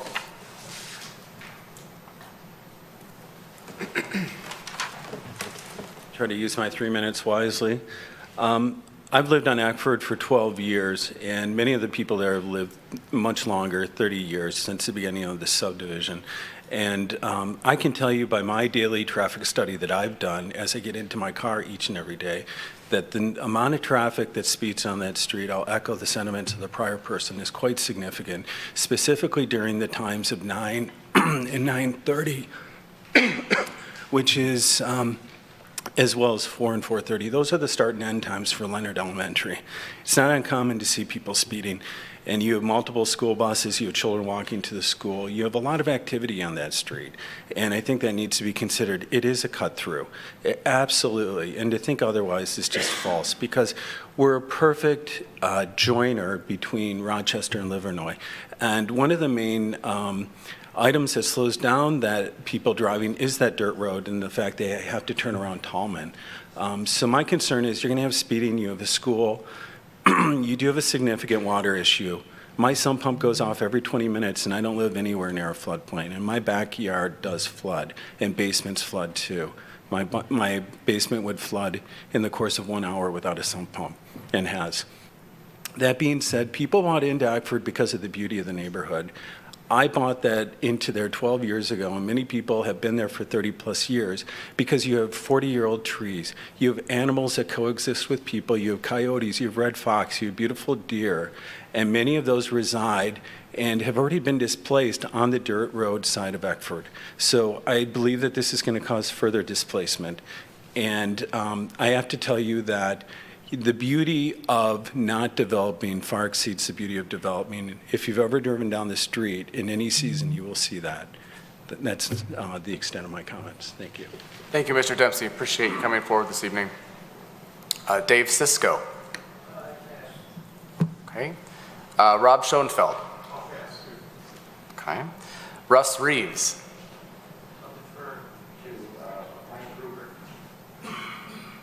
Mike Rupert. All right.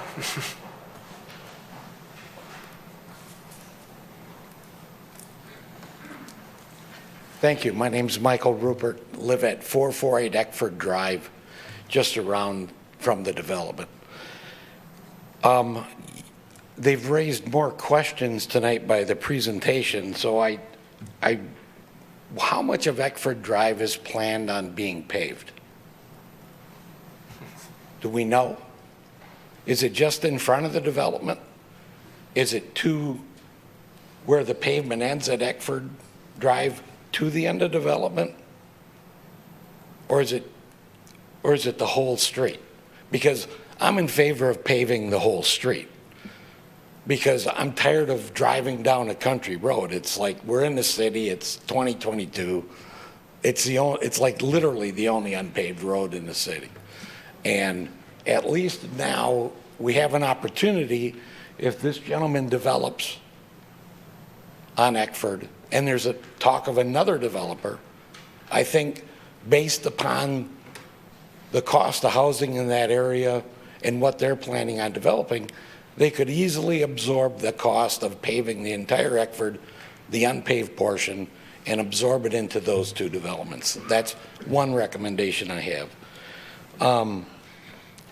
Unless the city has a specific pedestrian/bike plan, I think proposing developments like this with a pedestrian path through it that literally go nowhere is absurd unless you have a master plan. And I know that the city has some sort of plan, but I don't believe it was ever going through this development.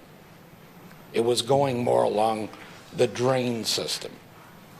And it stopped right now on Waddles, I believe. I don't agree with speed bumps. I've lived there on Eckford now for 12 years, and there's nobody flying 50 miles an hour past my house. Haven't seen it. They're all going. They might be going over the speed limit, but it's not 50 miles an hour. And let's see here. Oh, of the trees that are being saved, where are they located? The trees that are being saved, where are they located?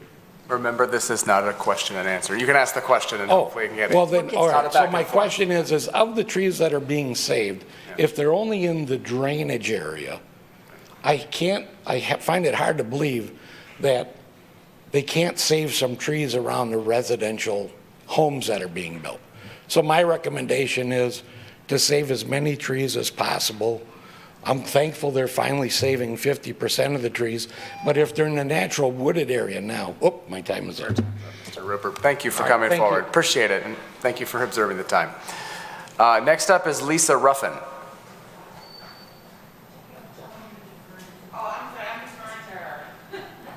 Okay. Who's her? Rhonda Jewell. Okay. It's fine. I am the resident at the east end of that. So between Tony on the west side, I'm on the east side. I know in the previous meeting, in the planning meeting, they mentioned something about the water retention and they're going to make it better. I'm going to have to reserve to see if that actually happens because my yard gets flooded now. When you start developing in there, and I don't know how they're allowed to develop on that property and what it's going to cost the homeowners for flood insurance, because when we first moved into our home 32 years ago, we had to pay flood insurance. It's very, very costly. So the seniors that they're saying are going to fill into these, the smaller homes, are they going to be aware that they're going to pay quite a huge chunk to build a house or have a house in a floodplain? It was mentioned in the last meeting, something about the water retention, it would make it better, would be less water. Well, the creek which I guess is the Houghton Drain, goes right across my property and then cuts on an angle. I don't know what was done because of water issues in the area to the east, closer to Livernois, but the creek doesn't flow like it used to. It used to be just a constant flow. Now, sometimes it doesn't flow at all. There's nothing. It dries up. So I don't know what was done. We bought the property because it had a creek on it. It's beautiful when it's flowing. So if you're talking about the water retention, I want to know how that's going to affect the creek. I mean, the creek runs through, it goes on an angle through most of us that live from my property to Rochester Road. I'm totally against this, but I know that they have the right to build on it. Obviously, this has been our sanctuary. Everybody loves it. I hope everyone on the council has actually driven by to see what it's like. I read a lot of articles lately from surrounding cities where, when are we going to stop? I mean, where does it stop? When are we going to stop putting housing developments on every square inch of open property? We're going to eliminate all the trees. I mean, we might as well be just an extension of the city of Detroit with no trees in it. My concern, obviously, Tony has his concerns, but on my end, my house was where you're going to give a variance, or a variance is proposed for decks. So along my property, those trees are 300 feet tall, 200 feet tall, I don't even know. They're beautiful, and there's a lot of brush. I don't see anything. Now I'm going to have 3 houses right next to me because it's right up next to my property. So I don't know if there's I would like very much for them not to have any variance there, but I'm a little confused on the amount of trees that they're actually saying they're saving, because if you go through there and there was a list of the trees, there was more than what actually was mentioned earlier. So I don't know what they're considering good or bad, but again, you know, the wetlands, oops, I'm done, right? You are. Okay. Can you tell me your name one more time? Rhonda Jewell, I'm That's what I thought. 689 Eckford. Thank you very much, Ms. Jewell. Next up is Gregory Richards. Okay. Regina Sapila.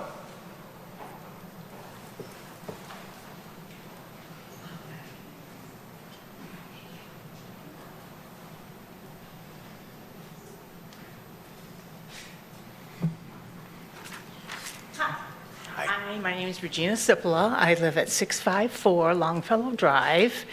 Been there for 44 years and have watched the city of Troy grow up around me, and it has really changed over the years. We moved in, there was a 2-lane road on Rochester. Well, things are changing. Anyhow, I'm concerned about 2 things. I believe the people on Eckford are really worried about water, and I am too, because as the picture showed you, that drain is full. And when I looked at the maps that were presented on the website and the builders, developers map of the drain and the wetlands, if you overlapped them, they didn't match up. The original map that's on the city website is wider. So it's a concern. When they build these houses, what are they going to have to do? How is it going to affect the water? We don't know. Hopefully somebody has a good handle on that. The other concern I have is traffic. As the city grew on Longfellow, we have seen traffic. We too are a cut through from Rochester to Livernois, and many people use that road. And they all drive at different speeds. My concern is building 26 houses. For me, every one of those houses will have 2 cars. Then the other development, more houses, more cars. Are they going to use the road that's part gravel and part cement? Or are they going to turn west, go down Tallman to Randall or to Longfellow, depending which way they want to go? And I'm going to see a lot more traffic. And the kids going to school, they're going to have to deal with that too. So that's my concern, and I hope we can handle that in a good way, because we want to protect our kids. Thank you. Thank you, Ms. Sipola. Appreciate it. Next up is Mitch Dopke.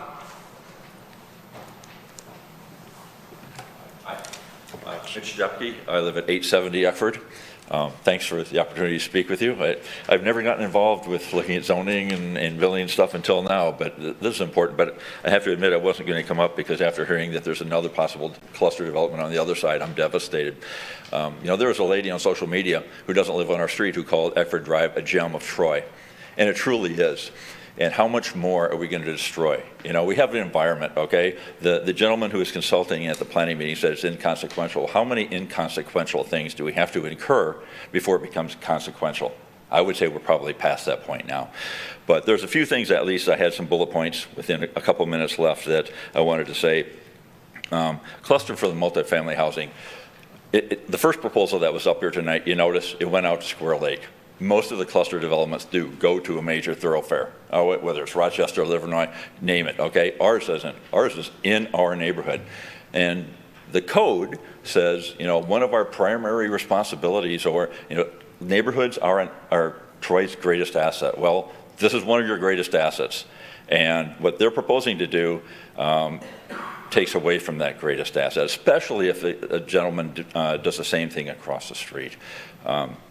It seems to me our code is somewhat flawed if what we're given is, here's our proposal and what we want to do, and you look at it and you say, this is not really good. And they say, well, if you think that's bad, here's your parallel plan, which really destroys the environment, really destroys your neighborhood. So that's your options. I mean, the Planning Commission was not a slam dunk. I was feeling that they were going to vote it down until a gentleman who worked for City of Troy, the planning department or whatever, kept saying, well, if you turn this one down, they go to the parallel plan, they destroy everything. Well, okay, one of the gentlemen on the planning committee characterized it correctly. He said,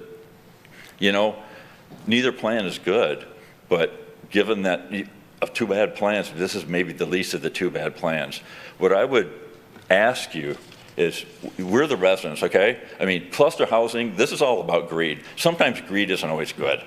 Okay, you can take this development, you can put 8 or 10 houses in the back on the back for it, keep the front 4 acres and sell them for more and still get several $1 million in gross revenues out of this without having to overpopulate it. I don't buy the guy on the traffic. Oh my gosh, 52 more vehicles, and you should see my security camera every morning and every evening when all the cars go by, the one that's aimed at the road. I mean, it's constant. It's trucks, it's school buses, it's City of Troy vehicles. It's cut through when Rochester Road is backed up. All you have to do is look at GPS and they use it, okay? It's not a real mystery. So I would ask you, please make a decision. Have them go back to the drawing board, come up with something more reasonable that doesn't destroy our neighborhood and impact us so egregiously. I mean, I don't know, with the one on the other side of the road, we aren't gonna have a neighborhood. It's just basically gonna be cement, suburban sprawl. Thanks. Thank you, Mr. Dupke. Next up is Youngji Hung.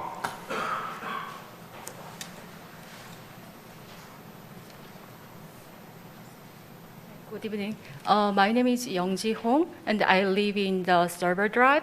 My backyard is Eckford Oak Directory. We are very adjacent. That's a development area.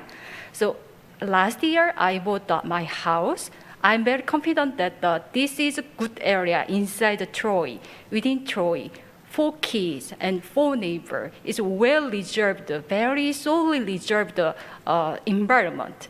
And I'm confident that even the price is very crazy at the times. So I bought my confidence to that neighborhood. But I'm against these developments because there is 3 reasons. First thing is I found that my whole neighborhood is original builder for the house. Is they live in around 30 years, 40 years. It means the old age enough, or the parents who want to join in the Leonardo Elementary School. It means that the kids' family or older generation family, but when development starting and the particle and the hazard materials happen, and who protect our neighborhood and my family health problem, and who protect it? You need to protect us. We rely on your decision. And second one is there is no exactly estimates on the traffic, but the kids are unsafe. It's a very the school zone. I never seen that kind of area with a huge, not a huge, but the condominiums around the elementary school. So there, I'm not confident that the traffic analysis data is not competent.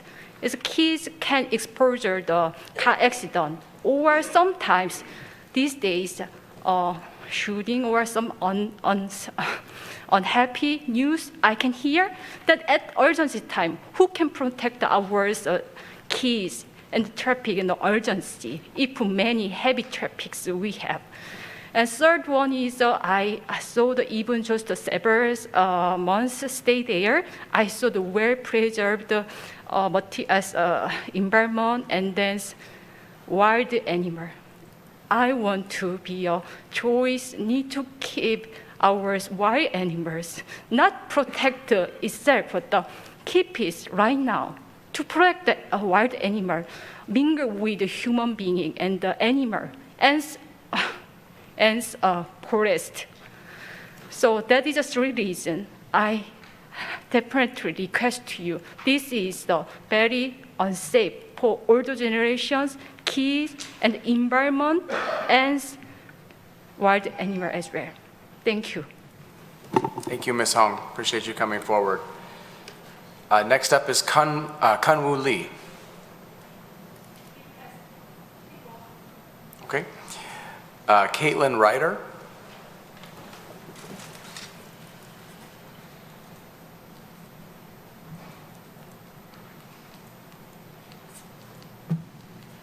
Thank you for letting me speak. I'll be very brief. I know we've all been here for a while. I have dogs at home that need medication, so I have to go as well. So I have 3 points. I'll make them very quickly. First one is, during the Planning Commission meeting, one of the commissioners mentioned that the grading change that would happen at this property of a foot would result in the death of all of the trees that are proposed to be saved. So while I understand that there is a plan to retain 40% of the property as open space, if all of those trees die, it will not achieve the aim that was outlined originally. It also will not screen those properties from the road. So the preservation of the natural resources, number one, would be a concern for me. Number two, from a traffic perspective, I understand many others have spoken on this already. I'll be brief. We do not have the ability to have sidewalks on the majority of our street, right? The challenge with that, as one person noted, is that the street is very narrow. I walk my dogs there every day. Yesterday, it just so happened that 2 cars were passing at the same time. There really was not enough safe space for the 2 cars and me and my dog. We are standing on the edge of the road, nearly in the ditch, so that those 2 cars could pass. That's not super common right now, but with the addition of 52 cars on the north side, the potential of an additional 40, 50 cars on the south side, that would become increasingly dangerous for me as well as the other residents, which is absolutely a concern. And then finally, one of the things that was mentioned in the presentation at the beginning is that properties be complementary to adjacent properties, right? That's not what we're seeing with this plan, but we do understand that there is not much of an option to protect the area as it is now. Builders have rights, but we would like to ask that you do take into consideration the removal of some of those houses that are Eckford facing, and obviously address the other concerns of the wildlife and the traffic. Thank you. Thank you, Ms. Ryder. Appreciate you coming. Next up, I have Linda Winkler-Prinz. What about Mo? He's here. All right, he's coming forward. That would be Mo Winkler-Prinz.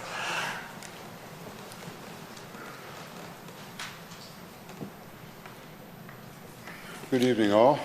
Good evening. I put a few thoughts on paper. I'm somewhere between here and there, whether I should read directly from the script or just go extemporaneous. I think I'm going to go with the script. Linda and I and our family, that would be son and daughter, who've moved out since, but we've lived for nearly 30 years at 650 Eckford. That property is directly across the street from the area in question. We almost make it to the east side of that property, not quite. I think without having paced it off, my guess is we probably come up about 60 feet shy of the east border of that property, which sits on the north side of us. All right, so The observation of floodwater in recent times, meaning particularly in the last 8 to 9 months, but not now, the groundwater has receded. But there was a stretch of that time period, starting in the fall till now, where the groundwater retention was, well, visibly saturated because we had standing water like we had had never before. Don't know where it's come from. I think the weather patterns have shifted such that, we get more consistent rain, and that's why we're observing the difference. But not being a hydro engineer, it's all conjecture. I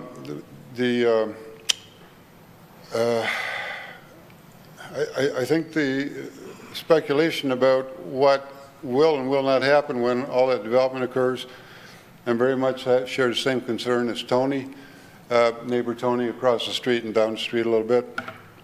That would be that I don't see good things happening with that many buildings and that much hard surface there, retention pond or not, retention pond is a no-brainer, but beyond that, we don't even know what the future is going to hold. They say the weather patterns are going to get more erratic, so we're dealing with things that we don't even know about. All right, now I'll go from the script. Several weeks ago, I stood here with fellow Eckford Drive residents, stating why it was a bad idea to build either 26 or 21 houses on the property in question. Among the few reasons was my attempt to keep more green space there by advocating against destroying all the habitat of a dozen or more species of mammals and large birds that we've enjoyed over the years. But I realized that deer don't pay property taxes, and generally the developers have their way with the Planning Commission, City Council, and city management in the end. I say that respectfully. In fairness, Troy, the city of tomorrow today, is no different than many of the other communities. Money rules the day, and the outcome is often inevitable. To wit, at first there appeared to be a semblance of resistance of the proposed development project when two of the dissenters among the several planning commissions dissented. All right, so I'm going to have to stop right there, alas, but the point is this, to sum it up, there are 4 houses at the road on Eckford. Well, 3 at the road and 1 just next to the houses on the road. If those could be eliminated, there would at least be some sort of a buffer between Eckford Drive and what goes on in that community, that if you put a gate on it, they could be their own little gated community and enjoy life the way they like to. But as for Eckford, the flavor will be permanently destroyed no matter what. Thank you, Mr. Winkley Prince. Appreciate you coming this evening. Next up is David Duda. 873 Eckford. We've been there 42 years. We are the Stevenson Land Company subdivision. We're not vacant land. We're not some lot on somewhere that's never been developed. We've been developed for years. We're a subdivision. We came there for a reason. We love this neighborhood. What we're asking for is to not approve the cluster development and not give away city land so they can build their retention ponds on city property. That allows them to not have to build a retention on their own property and build more houses, make more money. Why are we doing that? Why don't we keep the city land? If the DPW doesn't need the land, why don't we build a children's disability park? There's a need for that in the city. There's needs for lots of things. It's our land. Why are we giving it away? All the developers, when they come in the past, they've always had to build their own retention for their subdivisions. Why we make an exception to that now and giving our property away? Makes no sense. We understand that we keep hearing that developers or owners have property rights. That's fine. Let them build by the rules. No exemptions, no waivers, none of that. They can build it where they can build it, and you'll find out the parallel plan does not work. It's not even possible. They can't build on the creek. They can't build on the wetlands. They can't build in floodplains. I'm at the lowest point of the block. Floodplains are for a reason. Water, ask any plumber, water runs downhill. It runs to my house. It goes out the back of my house under the city property. The floodplains on that property are designed, when the creek has an issue, they flood. If they're going to raise their subdivision and keep the creek out of there, that means let me take care of their water, but they're not taking the water that comes from somewhere else. It comes from the farther off. It's going to flood my property. It's guaranteed. We've lived there for 42 years. I've seen 200-year storms and one 200-year storm. A 200-year storm is serious, I can tell you that right now. Our road was 2 feet underwater. The water was all the way up to our garage. But hopefully we'll never see another one of those. But there is a water issue in Eckford, always has been. I've watched it come and go. When we moved in, it was when God was causing the problem, I accepted it. But now if we're going to let the city cause the problem, it's different. We have rights. Our rights are that we expect you, our city council, to look out after us. Help us. Don't do this to us. It's just not right. We came to that neighborhood. All of us came into Eckford because you walk down there, it's a country road. You drive down there, it's a country road. I realize things change. I realize the builder has the right to develop it. But don't give him all this stuff. Don't make it worse than it is. Let him do what he can do legally. Follow the rules. I know Troy needs condos and home runs and houses. I was supposed to get my 3 minutes from my wife, but I don't think that happened. I know you didn't vote on it, so. Can you do another minute?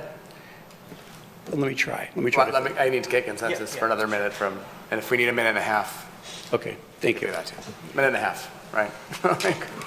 I'd like to give you a little bit of emphasis on the parallel plan. It's just not an honest assessment of what can be done to base that they can build this many houses on the other plan, like on the cluster development.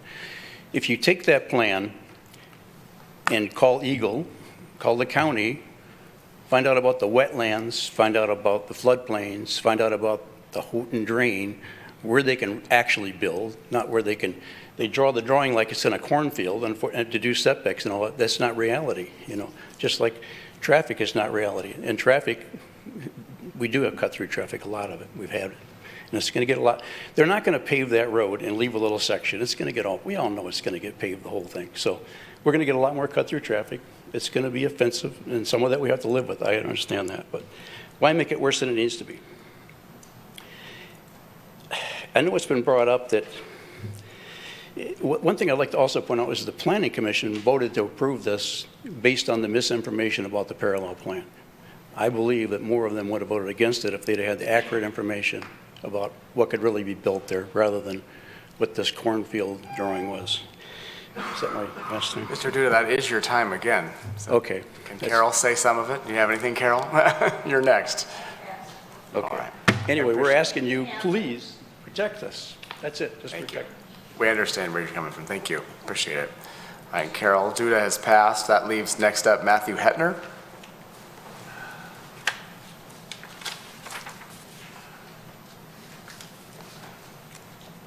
Hello, my name's Matthew Hetner. I live on 628 Barclay Drive, not on Eckford, but I really enjoy that street. And I didn't go to any of the other meetings. I kind of was late to the game because there was a green sign there on Eckford that says open space preservation, like preservation. It's kind of like trickery. It's like pulling a fast one. It's not preservation. It's going to be destroyed. And Troy's getting destroyed. It's getting too busy. Traffic, I've only been here 10 years, and the traffic's gotten so much worse. And sometimes after a bad day of work and dealing with traffic, I like to go for a nice peaceful walk on Eckford and that whole corner. And it's going to get ruined. And it doesn't have to be that way. It's, what makes a city, it's quality of life. And it's destroying the quality of life. And I would pay more in taxes for that quality of life, and I think a lot of people would. And I hope, I don't know how this whole procedure works, but I hope this doesn't happen. I don't think it does have to. Thank you. Thank you, Mr. Hetner. Next up is Lily Vainberg.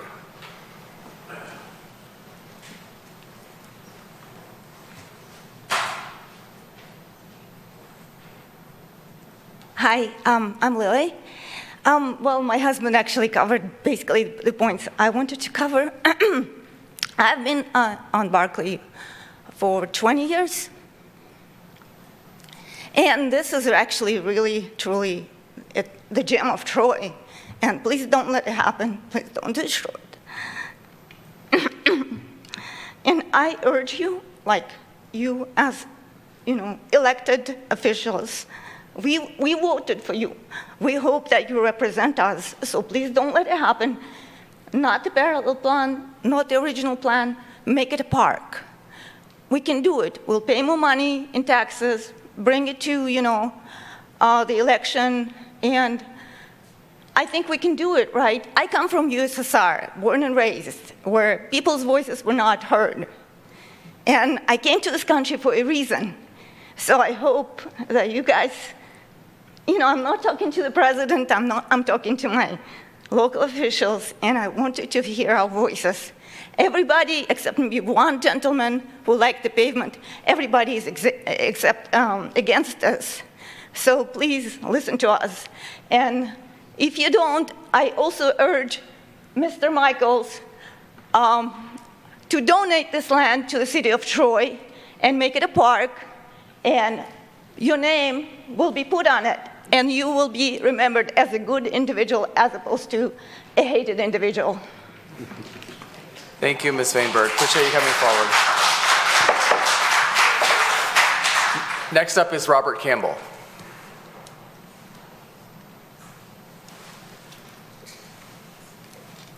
Good evening. I'm Robert Campbell, a Troy resident. I work in Troy. I live here, and I raised my family here. We have friends that live up on this street, and I have to tell this council that I'm very jealous of the area that they live in. There are very few sections like this anywhere in the Tri-County area, as you know, okay? I think there's some things that this council really needs to look at and really consider. What kind of environmental effect will this have on this area, okay? How about the safety? We brag that we're the city of Troy is the city of tomorrow today. Is this what we're doing? We're cramming homes in areas that really they shouldn't be so highly densely populated and crammed in. We're putting cars in places that they were never designed for that. These are subdivisions. These are our homes, okay? I look at, many of you had concerns of the traffic getting out onto Long Lake. This is a subdivision. It's going to be even worse. Please take that into consideration. I ask this council to please go back, consider all the options. A lot of things were thrown out to this council, and consider all those great options, making Troy better. Really, that's what it's just about. I want Troy to be better, and I thank you. Thank you, Mr. Campbell. That concludes those that have signed up this evening. Because this is a public hearing, you do have opportunity to speak, even if you didn't sign up. So would anyone else like to speak this evening?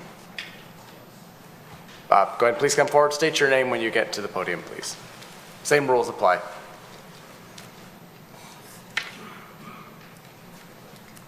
Good evening, Council. My name is Greg Schaff, 613 Thurber.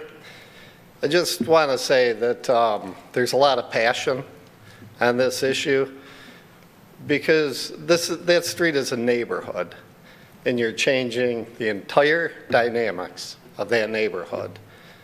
Those people have been there a long time. They have real concerns. I understand that this went through the Planning Commission and it now resides with you. I understand you also have, according to the city attorney, 5 different things that you can consider. One of them would be to table this and get some more information based on what you've heard from the residents who have lived there for decades.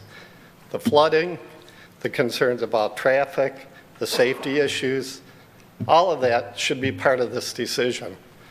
I'm not buying the fact that the plan as it exists is perfect, and I think more needs to be done for the residents of the city, for safety, for everybody involved. So I just implore you to consider that as an option and go back and reconvene later with a better plan. Thank you. Thank you. Appreciate you coming forward. Okay. Thank you. Good evening. My name is Elżbieta Dempsey, and my husband was one of the speakers. And I also would like to join everybody here and express my thoughts about it. I absolutely love living on Eckford. We're very close to Leonard. We take daily walks and with our kids and our dog. And I would honestly feel really disadvantaged if this area would be completely destroyed and I don't want to say completely, but let's say 60% or more, bringing more traffic, bringing, of course, the issue of flooding as well, safety issue, and just the natural beauty that we experience right now. It will be gone. You know, driving during winter time through that dirt road with all those trees covered in snow, it's just purely magical. I take pictures of that road actually every season because I want to keep it for myself. I know we might not live there forever, but like right now, it's just a place. It's a magical place to be. Everybody is able to walk comfortably and just enjoying the bird singing and seeing the wildlife and seeing their neighbors and bringing more traffic and just destroying that greenery would be really disadvantaging us. I love living in Troy. Thank you. Thank you, Ms. Dempsey. Appreciate you coming forward. Go ahead, sir.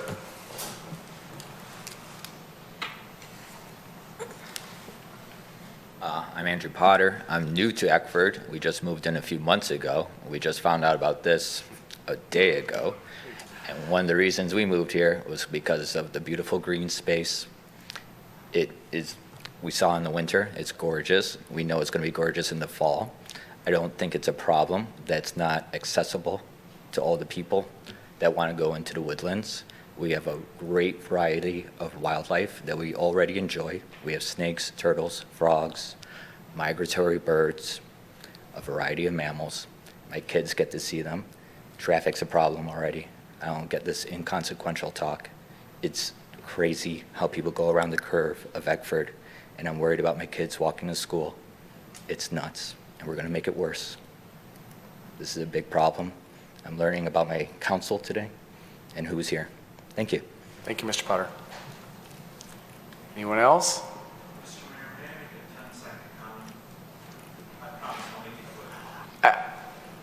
It's against our rules. I'd need to get a rule waiver again, and I'm not sure that the 10 seconds at this point is, I appreciate the offer, but I don't know. I'm gonna have to say no, looks like, based on council's response. Thank you. All right, anybody else? Okay.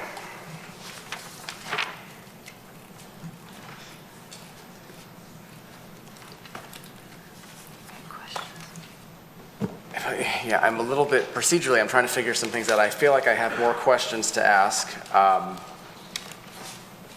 think I can do that, right, at this point, without, I mean, there's nothing on the table to discuss, but can I still ask questions?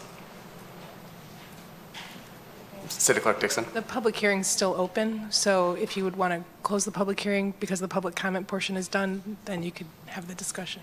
And if this is a speculative question, if I were to close the public hearing and we decided to table it, it would have to be re-noticed as a brand-new public hearing down the line, correct? Yes, unless you continued it, yes. Well, that's complicated. That doesn't help, but okay. Okay. Can I not, do I have to close it before we can have any further discussion? I don't have to, correct? Okay, well, then let me ask a couple questions. My first question, and Mr. Michaels, I don't know if you're the right person to ask, or I should ask Mr. Savadan first, but I'd love to hear about the conversations or communication that Mr. Michaels had with the neighbors and the residents. In other development projects, we hear a lot about the work that's gone into talking to the different neighbors and the buffering or neighbors to see if, a better proposal can be worked out prior to getting to this point. And was any of that done in this case?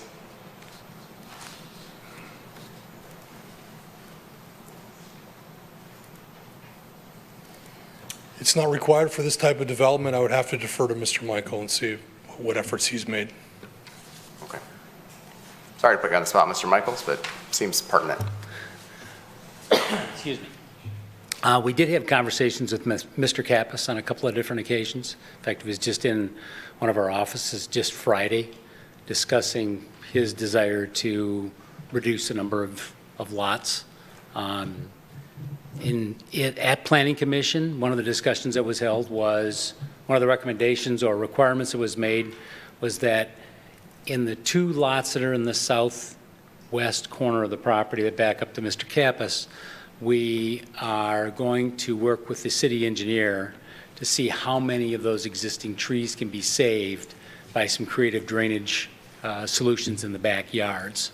So we've done that. We were also, one of the conditions of the Planning Commission was to buffer the lots whose backs face south toward the Houghton Drain or Big Beaver Creek, that those be screened further with trees in case some of the trees that are in the drain are not conifers, and therefore during the wintertime you can see through.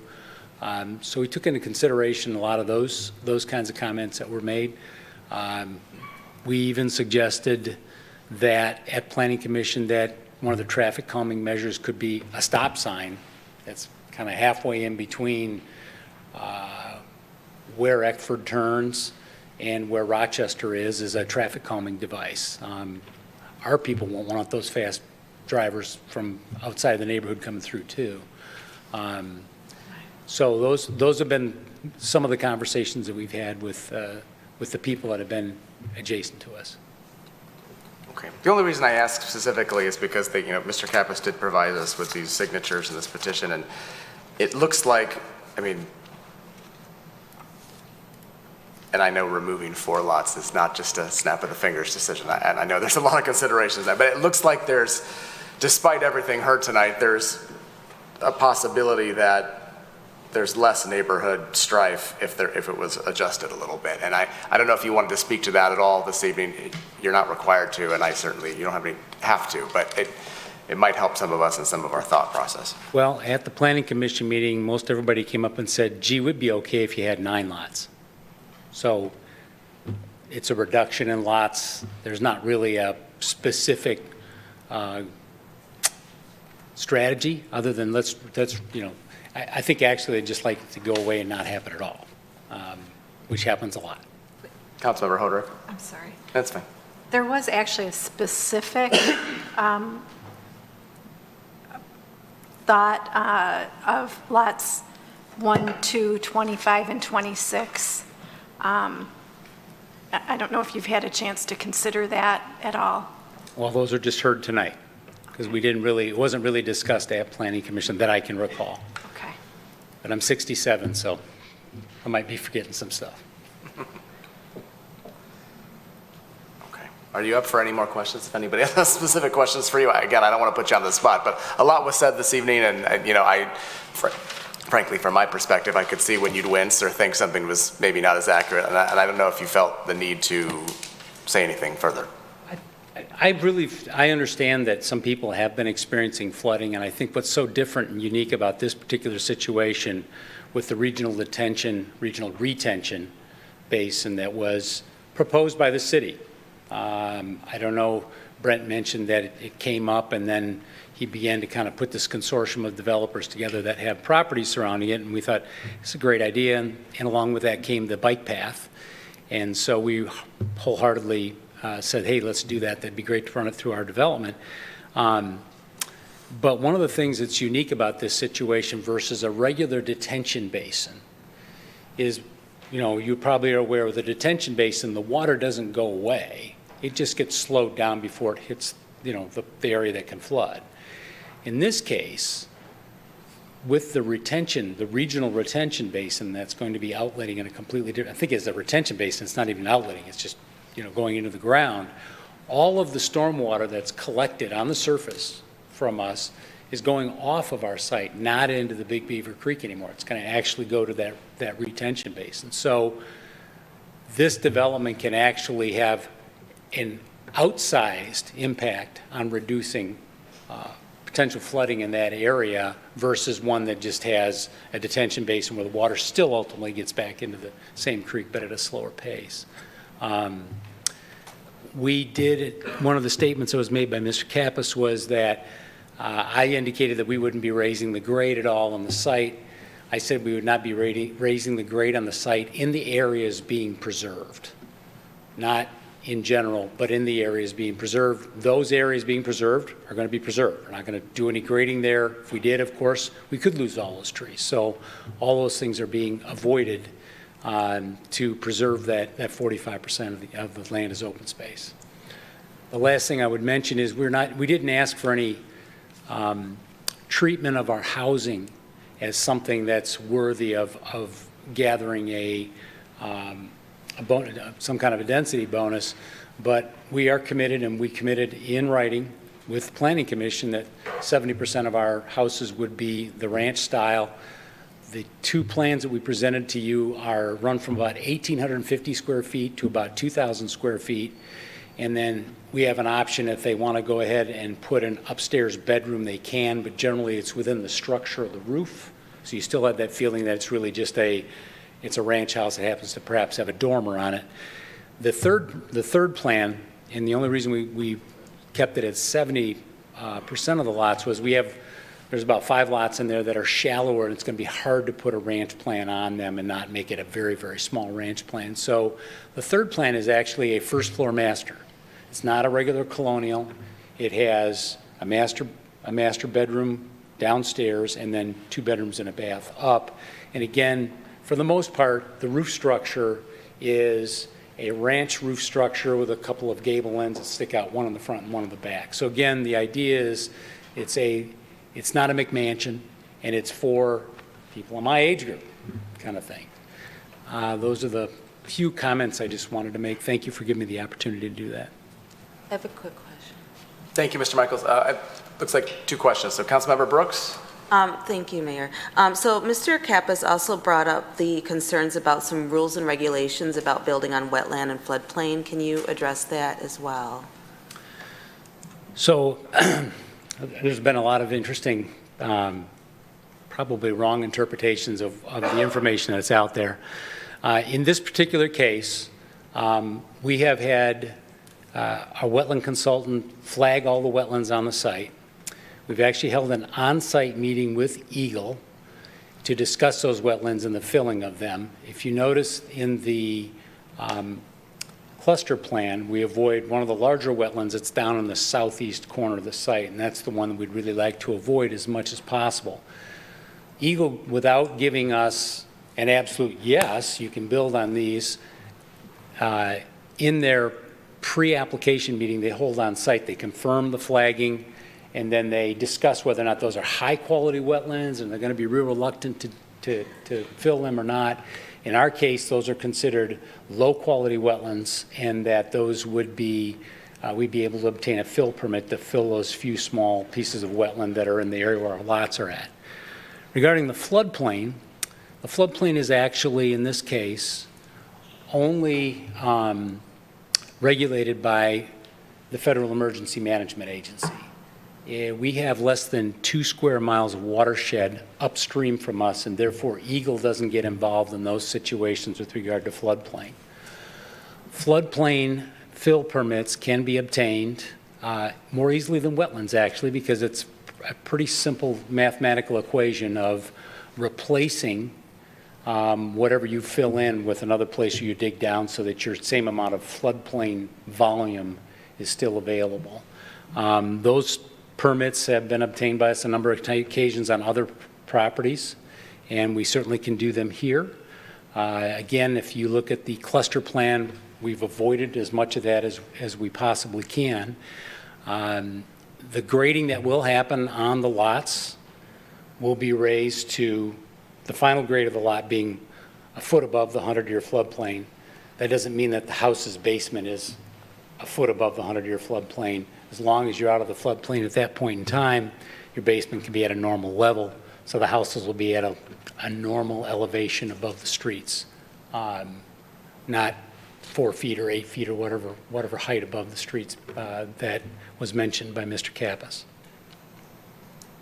Thank you. Okay. Yeah, thank you. Thank you. Thank you. Councilmember Hamilton? Thank you, Mayor. Can you speak to this issue that Mr. Kappas brought up about the grass not being cut to 8 inches? I was not aware of it. We would be most happy to handle that. And I guess the question is we got to define where we're going to cut because most of it's a natural site anyway. I guess we'd go back and cut where the prior owner cut. But we haven't received any notices from the city or anything, but we're very happy to comply with that. All right, I'll make sure that happens. My other question was, a lot of people, and in the Planning Commission meeting, spoke about the parallel plan. It has 21 units. There's a lot of stuff in there, and a lot of people wondered, is that doable? What is your response to that? Could you by right, do you think you could put in 21 by right? Do you think you could put 18 by right? What's your response to that? Well, my response back is that we actually prepared a couple of exhibits that we could have brought up tonight that showed outlining what areas the floodplains were and where the wetlands were and all that. With regard to wetlands, basically, if you're less than an acre, your Eagle will deal with you.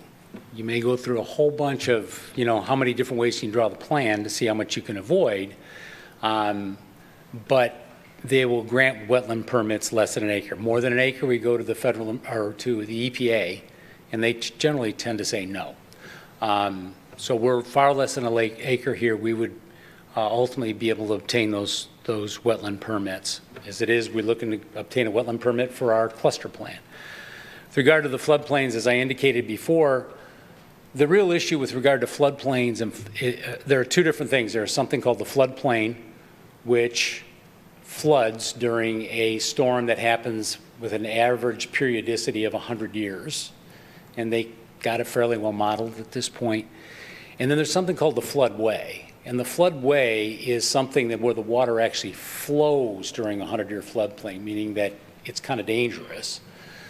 Floodways are what you want to avoid. It's very hard to get permits in floodways because there's a lot of concerns and danger and current, and a lot of other things. So the state and the federal government put even other agencies that want to build bridges and stuff through a very rigorous review before they'd allow, say, a bridge pier to be put in a floodway. In our case, we're avoiding all floodways except where we're going to put a culvert over the Big Beaver Creek itself, and can build, frankly, even one more lot than we've shown, and could easily take 2 of those lots out that are probably have the most floodplain and wetland impact and still be only at, I think it was 19, and we're, again, saving 45% of the land as open space, and that puts us at 26 there. So yes, we could do it. We really don't want to build the McMansions. We'd rather build what I perceive to be is my generation not being paid much attention to by the larger builders. They still building, they still think I'm 45 with 2 kids in high school and all that stuff. I think it's just a different economic model.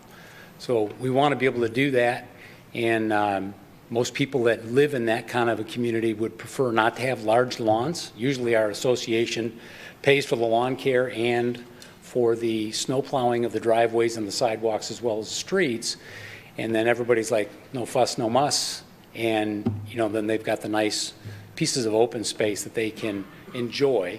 They back up to, in most of these cases, almost every one of these lots will back up to either the EP zone land that the city owns that's wooded, or our own land that's along the Big Beaver Creek that's wooded. So yes, we can build it. We think this is a superior plan. It lets us save more stuff. We'd prefer to save more stuff because trees sell.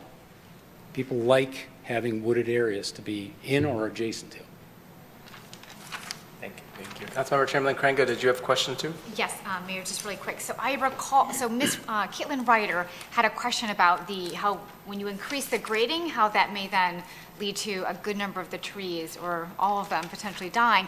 I recall that there was a lot of discussion in Planning Commission, and there was something put into that attention would be paid to the root balls of the trees. I don't fully understand all of that, not an arborist. But can you speak to what's going to be done to address that, just to refresh my memory? So first of all, on the tree removal plan, that's part of the set that you would have seen, you can see all the trees that are being removed, and pretty much on the lots where grading is going on, those trees are being removed. The chance of saving a tree that you've graded around is very, very low. Either if you fill it up, the roots tend to suffocate, and of course you cut it down, you end up cutting into the root ball. Excuse me. We have around the edges of the development, on lots 1 and 2 in particular, there's a number of mature trees between us and Mr. Kappas. And one of the things that was brought up on one of the planning commissioners is, can we figure out how to save those? And we said, yes, if the city engineer will work with us on how we drain those rear yards. For instance, instead of using a hard pipe and a yard drain, we do something like a French trench. It's a short trench, it's got a little flexible pipe in it, and it's got some stone in it, and it gets the water out of there, but we can weave that amongst the trees and try to avoid the root balls so that we're not driving a great big pipe through the middle of the root ball, and then ultimately the tree dies and creates a problem. In the northwest corners, also, I think it's lots 3 and 4, I can't remember the numbers right now, but the whole rear of those lots, there's a fairly significant number of very mature, nice trees, very nice oaks back there, and we have graded those lots so that we're basically leaving that rear yard alone. In the northeast corner, I believe we're doing the same. We've got some trees over there, so we've already tried to go ahead and save. I instructed the engineers, grade this thing so we can save every tree we can possibly save. There is the lots that are being built and the roadway being built, there's too much grading going on. There's somewhere between 1 foot and 3 foot of dirt being moved or added that don't allow us to keep those trees. So I'm trained as a landscape architect and urban planner. I love trees, and trees sell. Trees are, a great marketing device. Thank you. Any other questions? Councilmember Abraham. Thank you, Mayor. This question actually is for City Attorney Bloom. There's been references made to the 5 options that council has. Approve the plan, reject the plan, suggest a modification to the builder for his or her approval, table, or request that it get sent back to Planning Commission.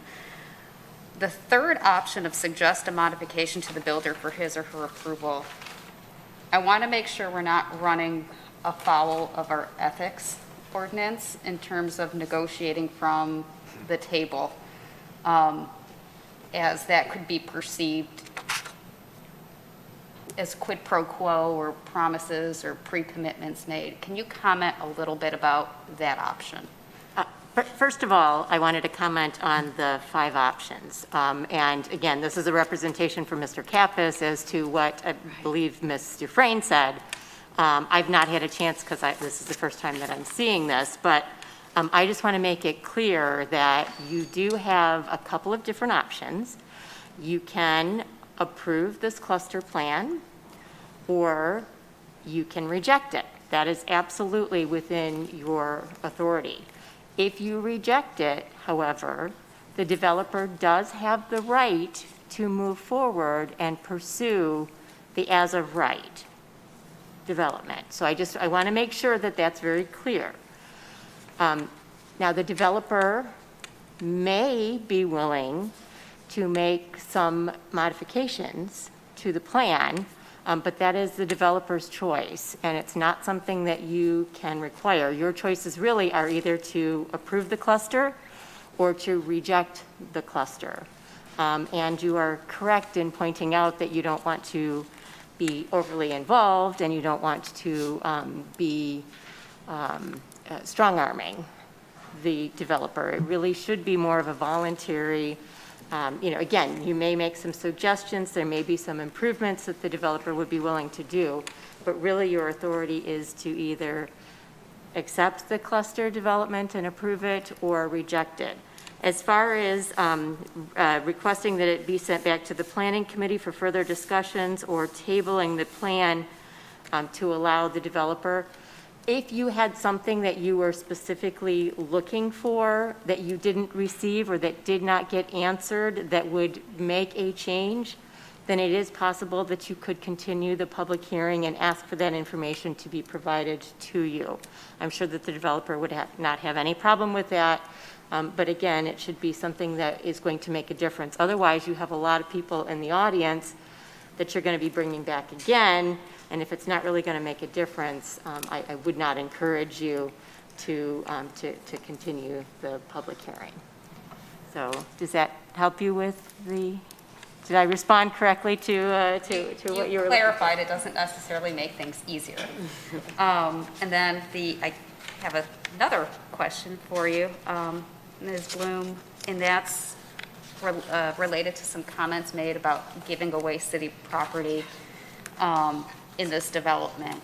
Can you clarify what city property, if any, is being impacted by this development? And are we giving it away?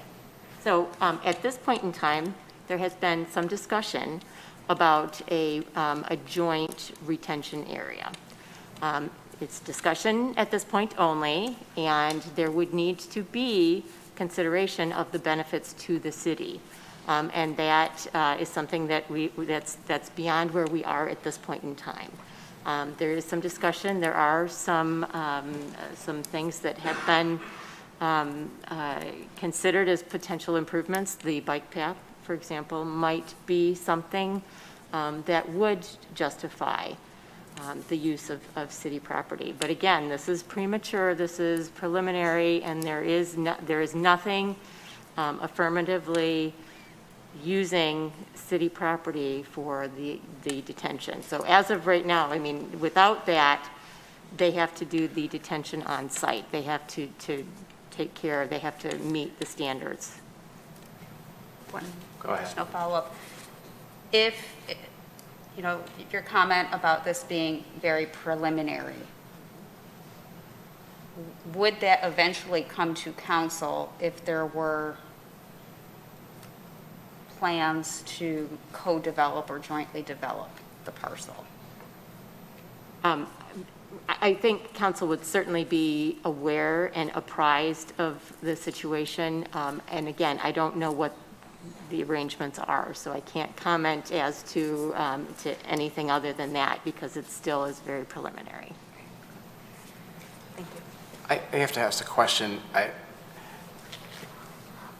How are we supposed to be making a decision tonight when there's all this speculation and questions about things?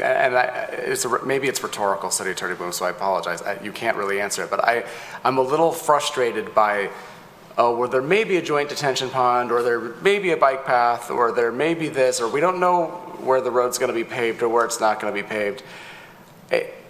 Am I missing something here? That's my question. Am I missing something? This seems either that a lot of stuff is being thrown at us that is either outside the scope of what we should actually be considering for this proposal, or are we and can we use knowledge of potential deals and speculation as part of our decision making? Is that within our authority to do so? Because there's no Mondrian property submitted on the south side. That's going to impact this neighborhood. There is no bike path yet further north yet, even though there's a PUD submitted. I still don't understand where the paving's going to happen or not happen, who's paying for it and when it's happening. Doesn't make sense to leave strips of it undone. That's a whole other issue. That's commentary. But and then this joint retention and city property, it seems traditionally to me when we have these conversations or when we have these cluster developments to look at, it's pretty baked in exactly what we're looking at and what we're using as our facts right now. Right now, I have to be honest, and again, I feel like making a decision right now on this is, I can't count on using some of these things I've heard about as part of my decision making. Am I missing something? Are we missing something? No, but again, there's a lot of engineering that happens after, if there is approval given, then those are things that would be worked out later on. And certainly they have to address the water. They have to address it. That is a requirement. So if they can't do all of the units with the engineering, if this is approved by council, then they'll have to figure that out. But that is actually the next step if this is approved, if it is a cluster development. As to the paving, again, you're not looking to that detail. That's not really something that you should be considering. There are the elements, and they have been pointed out, and basically the language in 10.04I basically says that there's a sufficient number of the following objectives. So I really encourage you to look at that when you're making your decisions, when you're deliberating, and it's on the yellow sheet that was given to all of you as well, and it was in the, detailed in the PowerPoint. That is the information that you should, those are the standards that you should be looking at and weighing to determine whether or not this proposal satisfies a sufficient number of the elements. Thank you. Appreciate that. Councilmember Hamilton? So I'm confused. The bike path is part of the plan, right? I mean, that's going to happen, right? I mean, it's in the drawings. That's what we're approving. So am I right? That could certainly be put in the resolution, that is a requirement, that if you approve this, that it would be, that there will be a bike path. That's certainly something that can be put in the resolution. Can we put that, and that if the regional retention area plan falls through, that we can relook into it, or then the approval is suspended or something? I don't know. I don't think we can make a contingent on that, if that's, Yeah, they have to have the detention. It has to be sufficient. It needs to meet the engineering standards. And so whether that is with a regional detention or whether that is eliminating one of the proposed units after this, again, if you approve this and then it goes forward, that's something that they have to work out. If we approve this, could they, if they don't get the regional retention, could they put it in the 45% that's preserved, or is that not allowed? If you were to approve this, there will be an agreement on that covering the open space. So that is something that you will see at a later time. Again, assuming that if you do approve this, you will see that, and that will not allow for things like that. It will require it to be preserved in its condition, in the condition that it's in now. So basically, if they don't have the regional facility, they'd have to eliminate units to fit that in, most likely. Not something we can define here, but okay, that's a little more reassuring. I have a question. Because this is a cluster, all they need is, I think, 20%, right, open space? So could they feasibly, right now we're saying it's about 45, could that change later and be decreased? The proposal, the open space, if you were to approve this tonight, the open space agreement will account for the 45% that has been identified. So the document will be covering that amount that's identified for preservation. Any other questions? Councilmember Hoderick. Regarding what this looks like from Eckford, specifically the 4 units the residents are talking about, will there be, I can't remember now, and it's 10:30, so my brain, same thing. I think I looked at this and now I can't remember. Will those be seen from Eckford, or will there be a buffer there? 4 lots that are basically adjacent to Eckford, I'd say Yes. 3 of them will be seen from Eckford, yeah. They will be seen. No landscaping there, or? Be happy to put as many, first of all, it's not an internal subdivision street, right? It's more of a through street, Eckford is.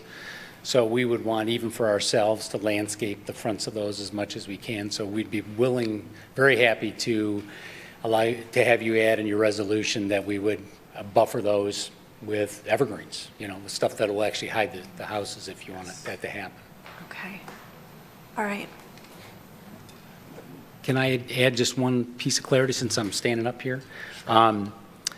With regard to the paving of Eckford itself, we were informed that whether Mondrian comes along or anything else, we're going to have to pave our frontage. That's just what apparently the city ordinances or policy is, and that's what has to happen. So we're prepared to do that.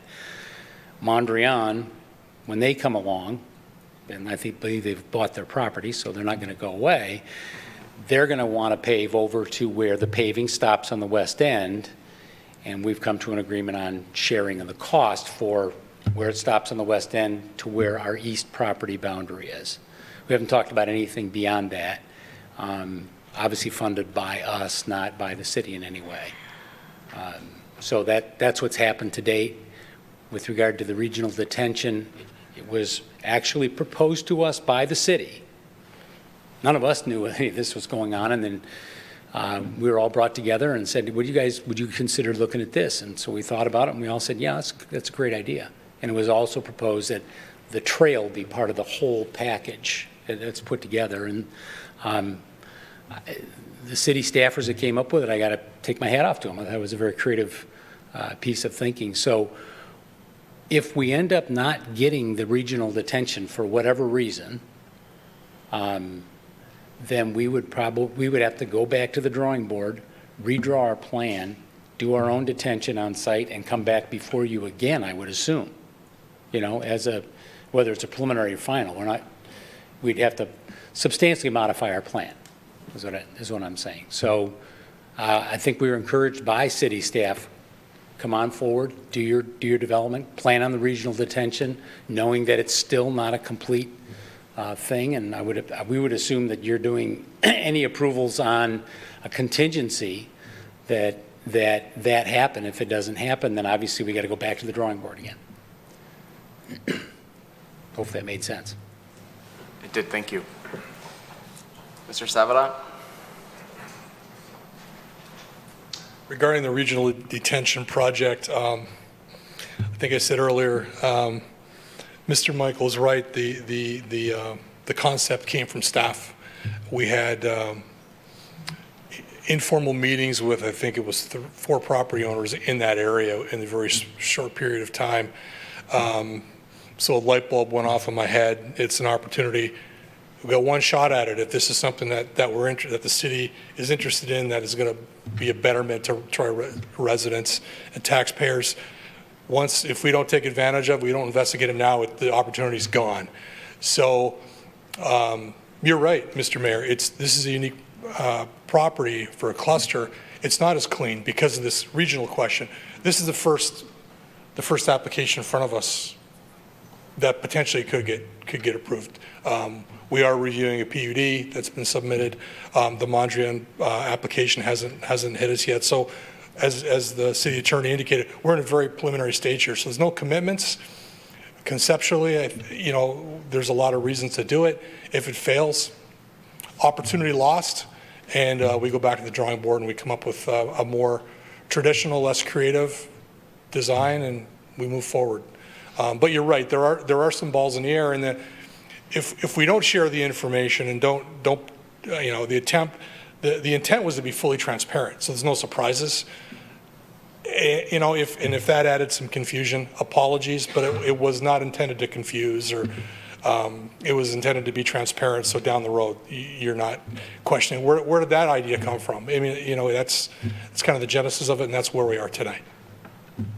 I appreciate that, Brent. I didn't mean to insinuate that anyone was trying to confuse us, and I do understand the transparency, and I think it's important for us to have as many facts as possible. I think the question was more, which of those are we allowed to take into consideration when making these decisions? And it's certainly, I should say, because Mr. Michaels, you're the first applicant, doesn't mean you have to wait for everybody else to be along the same page. I understand that as well. You have rights with your specific property that really don't have anything to do with those other people. So that's fine. But thank you, Brent, for that clarification.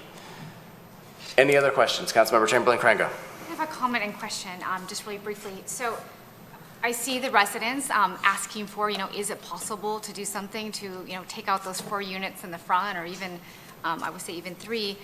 I did want to say, in the Planning Commission meeting, I did listen very intently. It was brought up by one commissioner. Commissioner Prokes did bring up the ideas, could we think about something along those lines?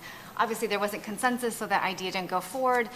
I guess my question is, I don't know if that's for City Attorney Bloom, and I heard what Councilmember Abraham, your great questions you asked. I mean, is there any way to table making any final decision to just ask for what could be explored in that, with that regards?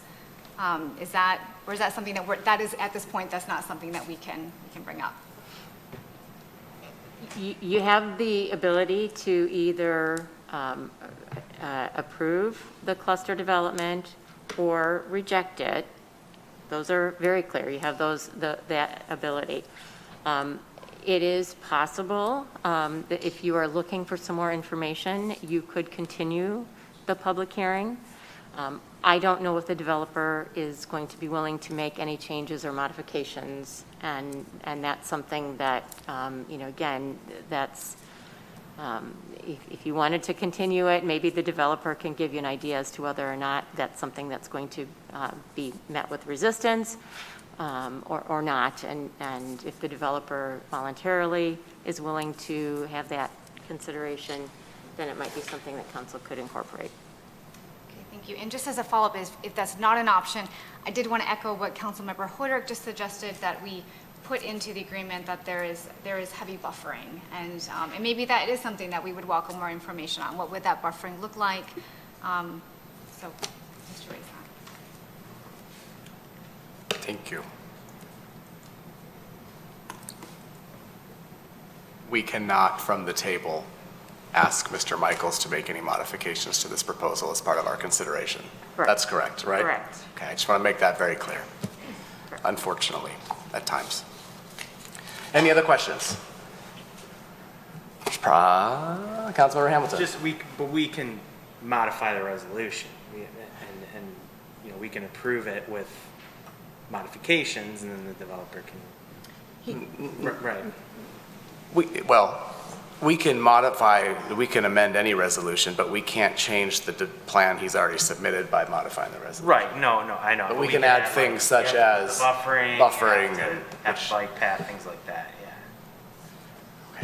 I think there's probably some comments that want to be made by council members. We've been pretty good about sticking to questions, so I thank all of you for that. It's harder. We were in the question period. So in order to do that, the resolution needs to be brought on the table. I'm going to do that for discussion purposes at this point.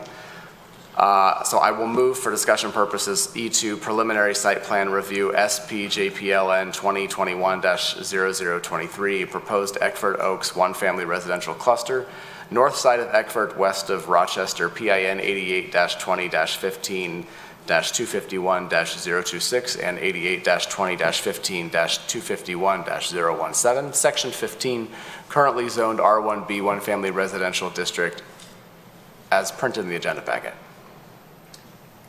It's actually R1C currently joined. Yeah, that's a misprint in the agenda.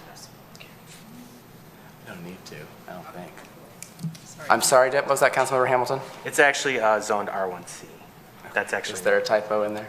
Is that a typo? City Clerk, Before I address that. do I need to close the public hearing's hearing? still open, yeah. I'm going to close the public hearing. You're right. Damn lawyers. All right. R1C, is that correct? I'm not comfortable answering that question if that's correct or not. Okay. I'd ask Mr. Savinant.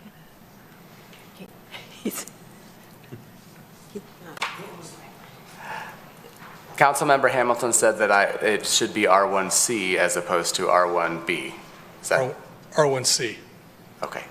So same resolution moved, except it's R1C, not R1B. Supported by Councilmember Hamilton. So moved by the chair, supported by Councilmember Hamilton, that we approve E2 preliminary site plan review SPJPLN 2021-0023 proposed Eckford Oaks one family residential cluster north side of Eckford west of Rochester PIN 88-20-15-251-026 and 88-20-15-251-017 section 15 currently zoned R1C one family residential district as printed in the agenda packet. Now's an opportunity for discussion among council members, which we've not had the opportunity to really do. So anyone like to start?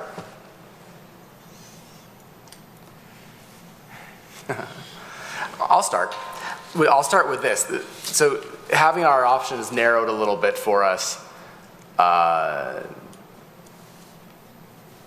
is, I think Councilmember Abraham said, both helpful, clarifying, and also makes it more difficult. My understanding is we can either approve or reject this evening. Certainly at this point we could table, but I did close the public hearing, so we would have to reopen the public hearing and provide new notices if there was additional information sought, correct? You wouldn't necessarily have to reopen the public hearing, but you would, if you could continue it to a date certain. Gotcha. And not have to renotice it. Thank you. All right. Where is everybody on this? All right, it's the only way to ask it at 10:38. I mean, we got to know. The residents are dying to know. None of us have said anything other than ask a lot of questions. Mayor Pro Tem Erickson Galt. Thank you, Mayor.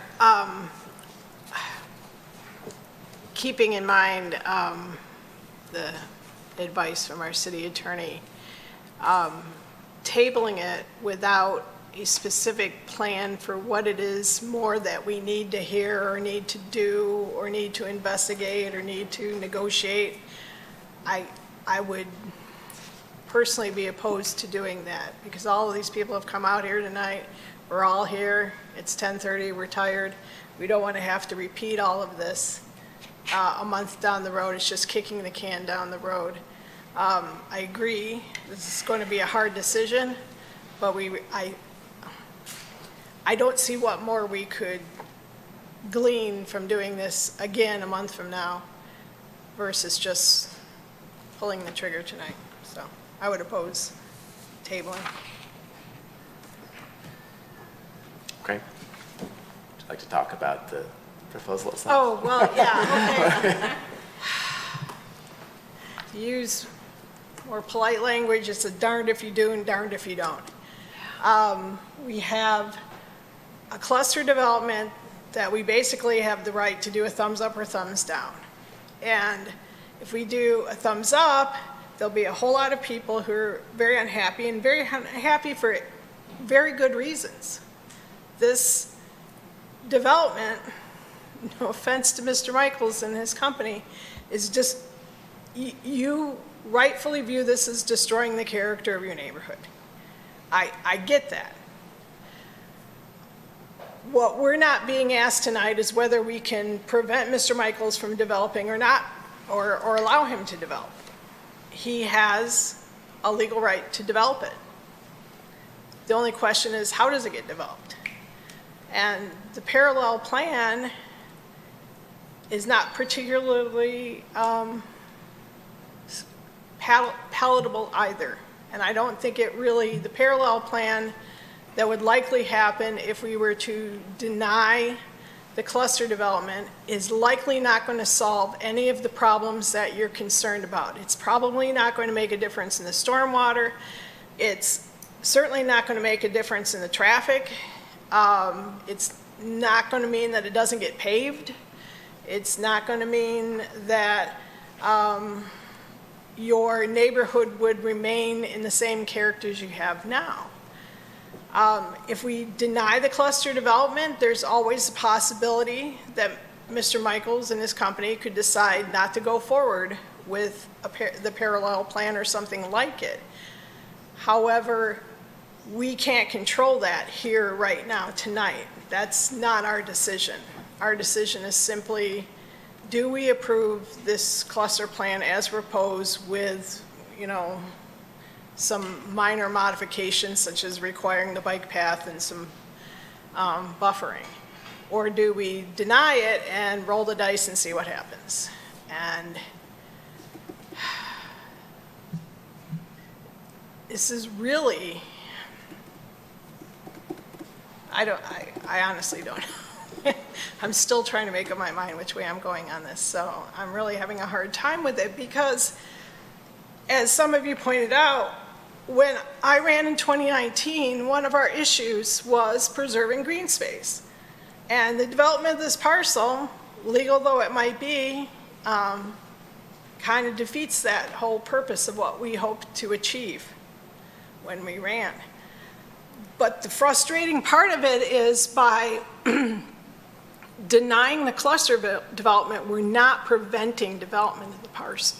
We're not going to prevent something from happening there. And the something that might happen there might be a whole lot worse than what we're looking at tonight.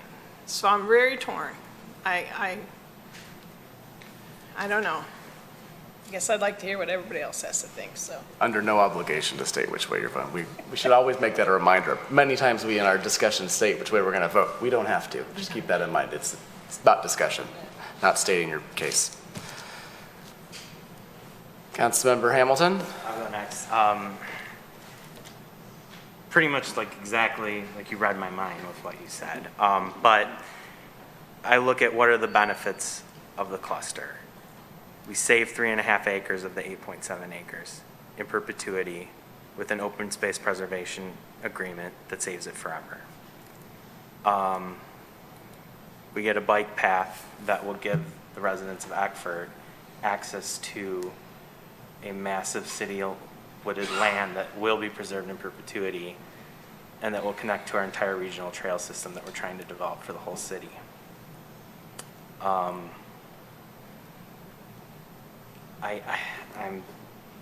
skeptical that the developer would take away 4 units and still do the cluster when he could just do the 21 or 19 giant McMansions. The previous Golden Villas that we just approved had 12 houses that were 1,900 square feet, and the developer's committed 70% of these will be the smaller, more desirable houses for our residents, whereas the parallel plan would probably be 21 homes that could be 3,000, 4,000, 5,000 square feet. I'm seeing a lot of reasons why the cluster's superior, and I can't really let that go, even though it hurts me. And I met with a lot of the residents at Eckford. They were very nice. And I heard a lot of their concerns. They gave me a lot of questions. And then yesterday I watched the 3-hour planning commission, and a lot of those questions were answered. The water issue is one that a lot of people brought up. And I suspect that currently the water drainage on that property is not great. And if we had this regional drainage put in, I think it would help with that. And that's one thing I'm iffy on, is I'm still confused, like, if that falls through, what happens? Like, can they modify the plan, take away units, put it so it drains right back into the Houghton drain without coming back to us, or does it have to come back to us? Can you clarify that again? I think, again, it's almost 11. I didn't fully contemplate that. If the regional drainage doesn't happen and they have to put it on site, what happens? Is the plan scrapped and it comes back to us? Or if we approve this, it falls through, can they still go ahead if they, I'm confused on that. It would come back if there's any significant changes to the plan. What is a significant change, I guess? An increase in a unit would be significant change. Change in access, change in density would be a significant change. Would it decrease? So if potentially just, it's 10:46 PM, I think we all work today. If the regional detention concept went away, then Mr. Michael would have to provide detention on his property, and all likelihood would lose a unit or two. Probably 1 unit then. So that's a decrease in, if nothing else changed except losing 1 unit, probably not a significant change. If it involved shifting around the road and more heavy lifting, that's a significant change. It would come back. It really depends on the scope, the scale of what the change is. But you're still confident that our engineering process would handle any water mitigation issues and make sure it's approved? Oh, of that I'm 100% confident, because we do it for every application. Again, it was addressed, the stormwater standards have changed, where there's even more detention required, et cetera. So that doesn't change. Yeah, I mean, I definitely want to require that the bike path has to be part of it. That's accessible to everyone, accessible to all the people in Eckford. Personally, not a part of this decision, but I would like us to add that EP area to our Parks and Rec master plan and see that become a really nice amenity for all the Eckford residents, since they're getting bombarded with all this development on the north and south. And that's a separate issue, that's not an issue here, but personally, I'd like to somehow, not tonight, but tell our Parks and Rec board to look into that, to add that to our Parks and Rec master plan, make that EP area a really attractive amenity for those residents. Because we can do that, because that is our land. And if it is connected to the trail system, we can make that a really nice amenity. So,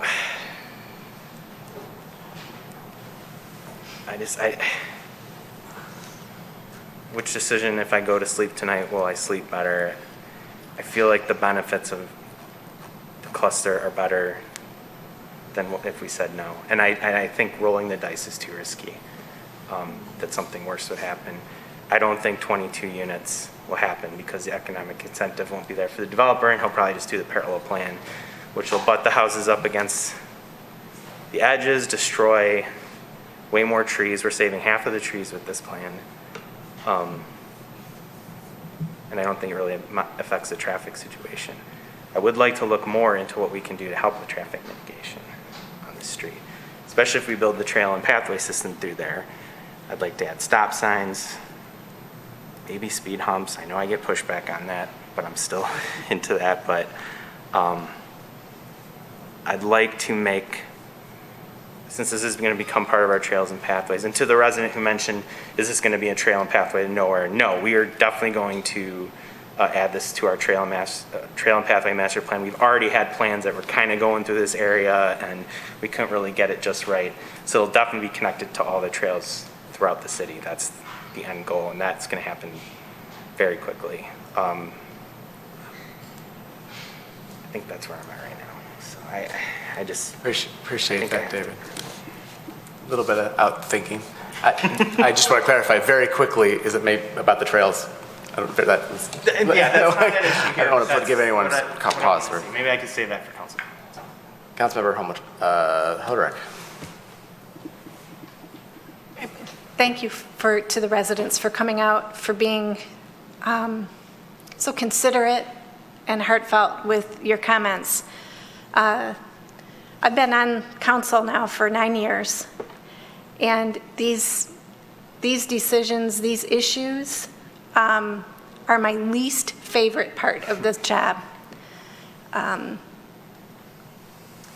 Of course, your neighborhood is unique and beautiful, and there is a character that will change if development comes in there. That goes without saying. And to, you know, I know all 7 of us are very resident focused, green space focused, and wanting to do right by our neighborhoods. Along the way, over time, when I was first on, this kind of an opportunity for a development's going to happen. It's going to happen. It's going to happen. It's land that has a private owner, and there's going to be development. It took me a while to learn and understand that legally, that's the position we're in when we are looking at decisions like these. If this is your first time seeing us slog through and watching Planning Commission slog through with our planning department, with a developer, what it looks like when within those 9 years, a cluster ordinance option was developed by planning and approved by a previous council for this very reason, because the by right development that was going into pieces of property like this, that was not compatible with neighborhoods. It would change character tremendously. So this whole idea of a cluster option came to be so that we could try to fight for buffers between the existing neighborhood, for as much preservation of trees and green space as possible. And it's not something we can force a developer to do. It is an option that the developer can proceed to do. It includes a few more units because that's what incentivizes the developer to save space, to use less space, to build smaller units that tuck into a neighborhood. I know if this is the first time you're looking at this and you're considering something like this, it just seems like, really, this is it? You know, this can just happen? We could vote no. And you would all walk out and say, gee, that got voted down.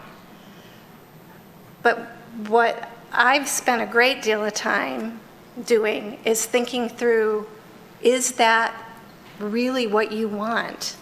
And I don't know if not preserving as much of that buffer between Eckford and what will be a community within a community, I can't imagine rolling the dice and seeing that disappear. You're going to get development there. I don't want to see that disappearing for you too. So that's what I lose sleep about. The water retention issues, what I'm hearing is that because these conversations are going on, it sounds like things have changed there. Those of you that have lived there a long time are seeing a difference. That needs to be revisited. This is presenting an opportunity to do that. So,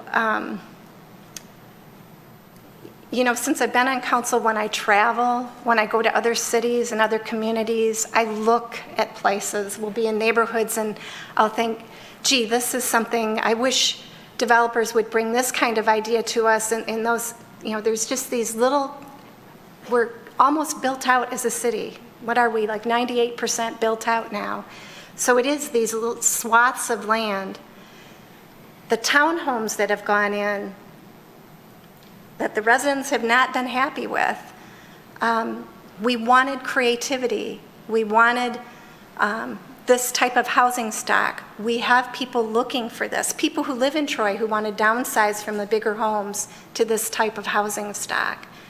So here we have a developer that has brought us much of what we've been trying to nudge, because we can't stop development. We legally, developers have property rights and they're going to develop it. So what we've been working toward is getting the best options as possible in each of these areas. My observation is our planning department, this developer, planning commission, and you, the residents, have given a pile of input. It sounds, Mr. Kappas, it sounds like you've spent a great deal of time talking and giving input. This is how the sausage is made. There isn't some magic wand where we can make some perfect decision and block this. Especially when a developer has brought precisely what we've tried to encourage a developer to bring to such a spot. So I want to share that background.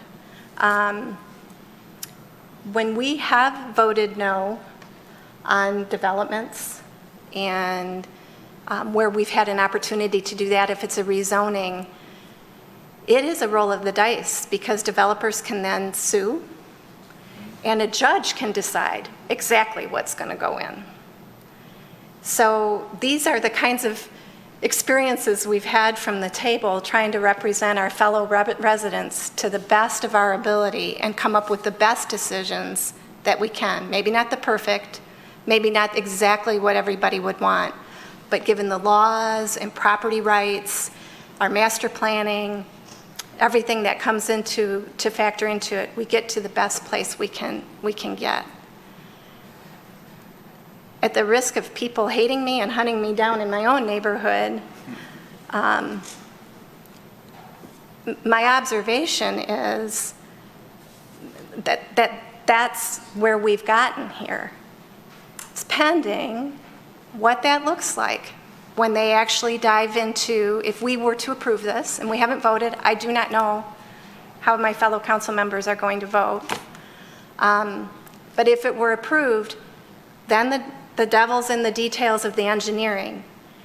And developers have probably had times when they go to execute a plan and it was great on paper and with the initial dialogue, and it doesn't work. This can't go in there if the water can't be mitigated properly. It can't go in there if Eagle and all the entities involved don't agree that it can. That's not our decision tonight. That's not, that's above our pay grade and outside the scope of any of our knowledge base from the table. So our decision is, do we let this go forward? Is this the best approach for this swath of land? And then it goes forward for the engineering deep dive to make sure that it is possible to do that. And that's where we are tonight.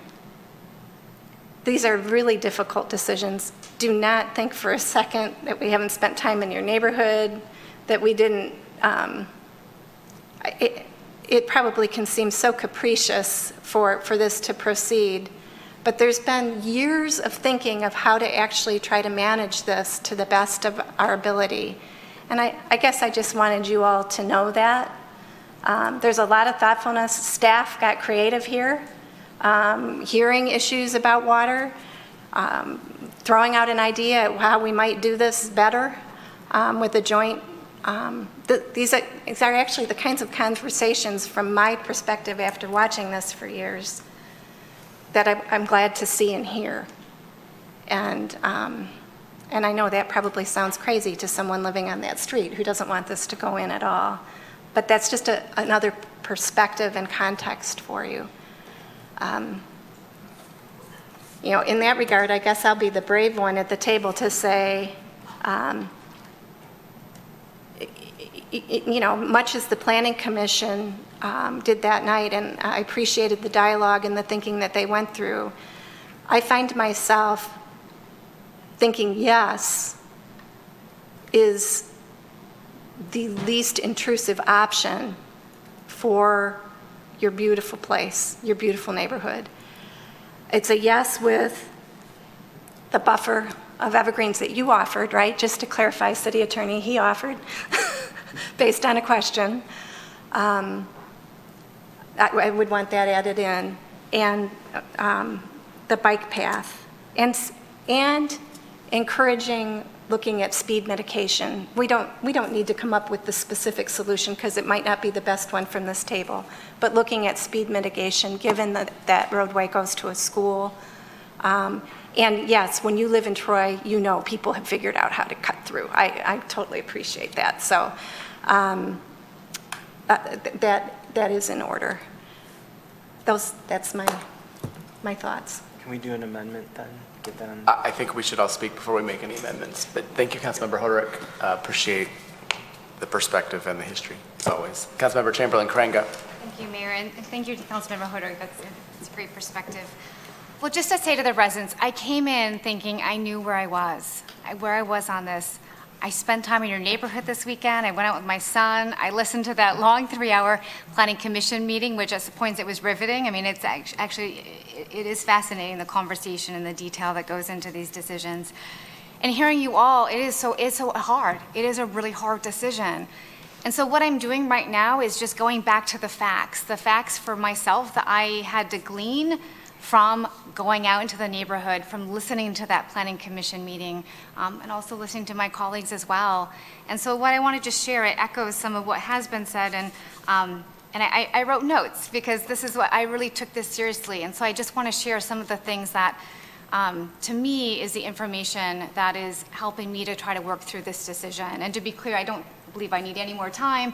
I don't believe that there's any more information that we would need or we could request at this point. So I think it's fine to go ahead and make a decision tonight. So I think exactly what Councilmember Hoderick said about, you need to look at the options, and all my colleagues said, is you have this cluster and then you have this other option, a by right option, and it's about this balancing of the property rights, the rights of the developer, and also your rights to protect your land as well.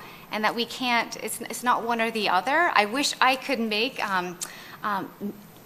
flash a wand and this could become a city park, but we can't because it's not the city's property. It is owned by the applicant. And given and recognizing also, just as a side note too, we do have I believe it's 18 undeveloped parks in the city of Troy. So we actually already have a lot of undeveloped land actually in our city. And we have committed to building actually a new park we're working on for children of all abilities. So we actually do have an ADA accessible park. I know someone brought that up, that we are actually working on as a city. So very proud of that. So it's a gamble, you know, if I say no, yes, you know, there's this other parallel option, or if, you know, the applicant decides not to do it, someone else might come, and it might be something worse. And so how to make a decision that respects those property rights, but, you know, also, as was shared, is going to protect you all. And I understand this development, as I look at the qualifications of a cluster, the mass of it, yes, that is something that you don't have those in your neighborhood. That is different. But at the same time, all the other various components that are required to meet the requirements of a cluster, there's just a lot of them. And so what I want to just share is some of the notes of the things that just really stood out to me as I was working through my decision making. You know, I think first, to me, what is really big is the applicants, and this was your offer, is to make 70% of those homes ranches.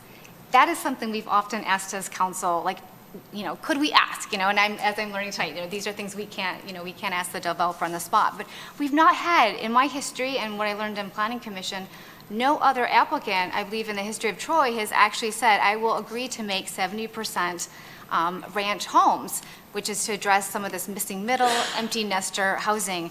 And that is big for me, because we just haven't seen it.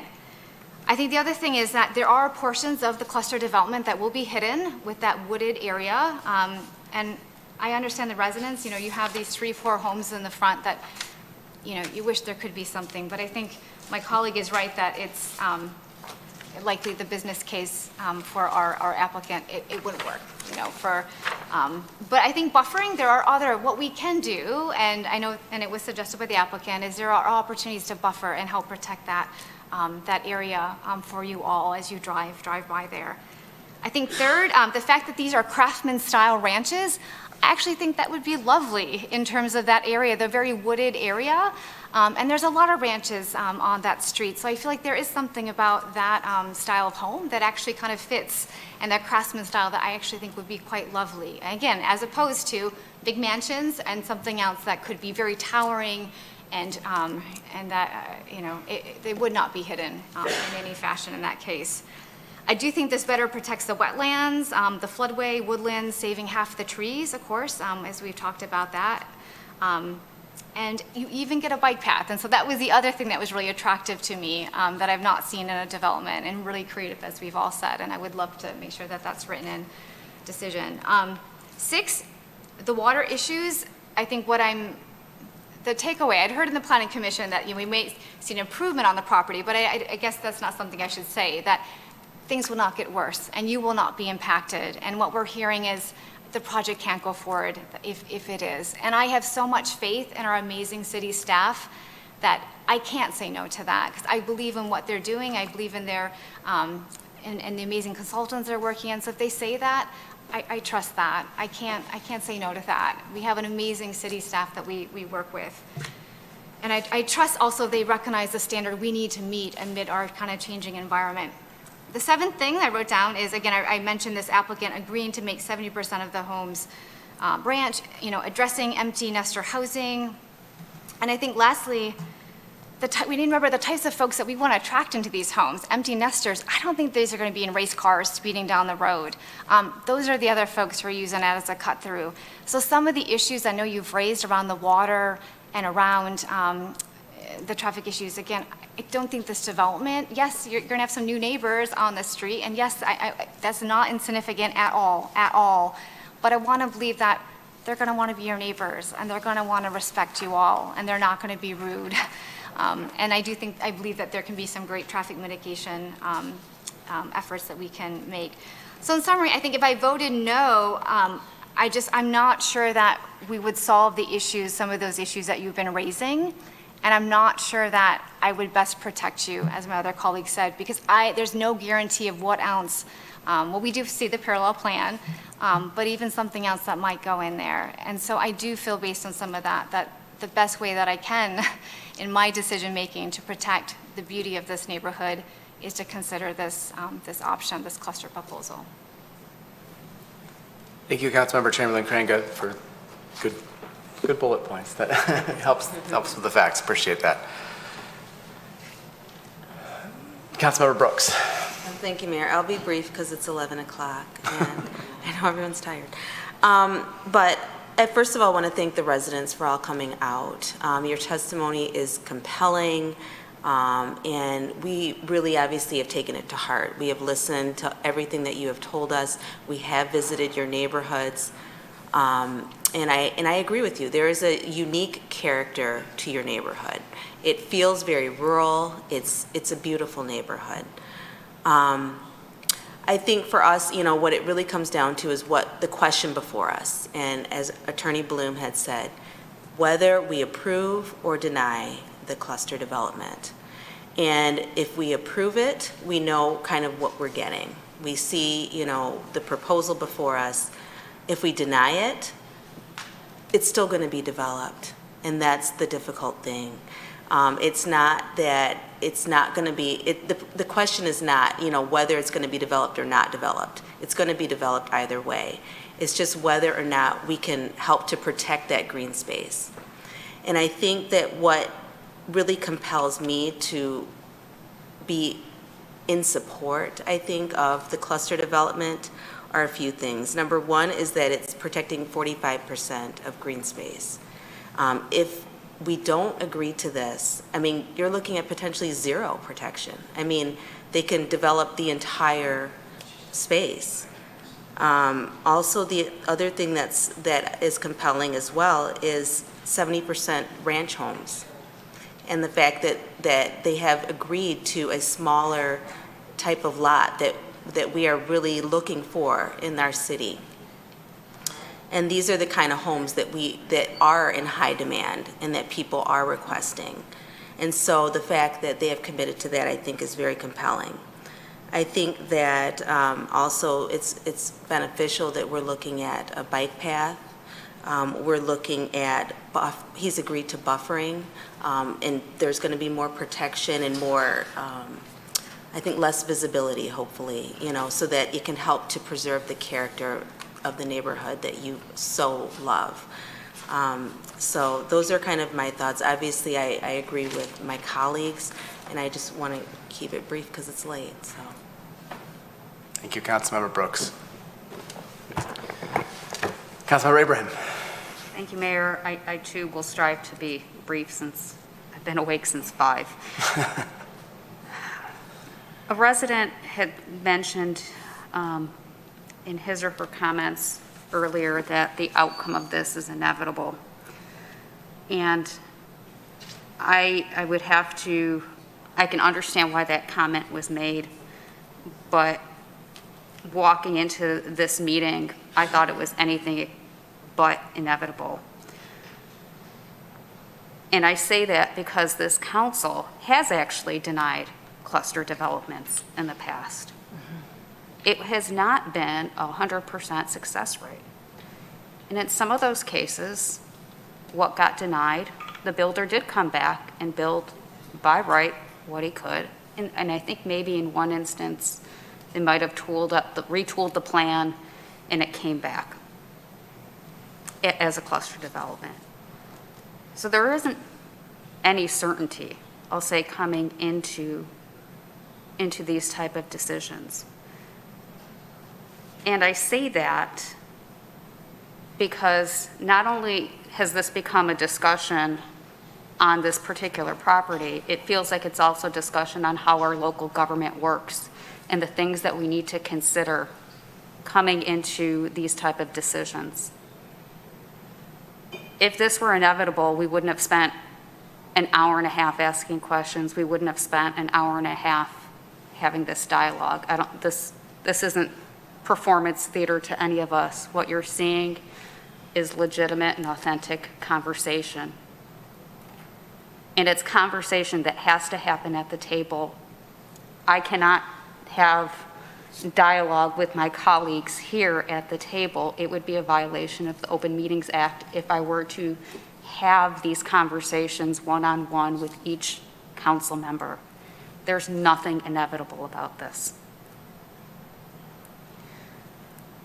The other comment and the question that you heard me ask City Attorney Bloom earlier is one that I do want to elaborate a little bit more on, because I think there are some folks that perhaps haven't been quite as engaged at the local level from a government perspective. There have been ethics concerns at the civic level. We had a city manager within the past 4 years get indicted for soliciting and accepting bribes. We've had, just recently, an ethics ordinance that this council approved, and it strengthens our behavior so that there's no impropriety or appearance thereof when it comes to dealing with these development decisions. The reason we're not negotiating at the table or asking the developer to do certain things, why anything that has to be offered is voluntary, is it could be seen as a quid pro quo. It could be seen as a pre-commitment. It could be seen as under-the-table dealings. And that's something that we have to guard against vociferously. If there's one thing that I can stand tall against in my time on council, these 7 years, that ordinance is it, because we don't need to go down that path again.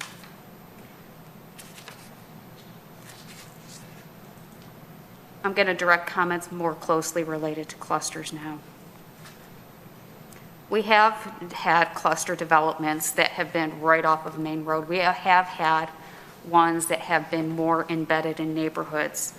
I think Paradise Park is the one that I'm thinking of near like the Raintree subdivision. Clusters were intended to help preserve the character of existing neighborhoods when there are only these small parcels left where the McMansions stand out. And in my neighborhood, we actually have 2 cluster developments that just recently got approved right off of Long Lake. Chadberry Place, heard the construction for that over the past year and a half, working from home. And we just approved one a couple months ago, right off of John R. and Long Lake. I say this to residents because these cluster developments aren't just theoretical decisions that don't affect the 7 of us at the table. They do. I can't think of one council member at this table that doesn't live near a cluster development. We understand the impacts of it, but we also understand the position and the liabilities we put the city in if we make decisions that do not balance the rights of property owners with the preservation as much as possible of the neighborhoods. It's the reason why we have zoning ordinances. It's the reason why we have a planning commission. It's the reason why we have a body of laws that govern what can go into a certain space and allow property owners to build within those parameters we set. I would be very, I'll say, scared for our democracy if council could say, you need to do this with your property, Mr. or Ms. Developer. That's a dictatorship route I don't want to go down.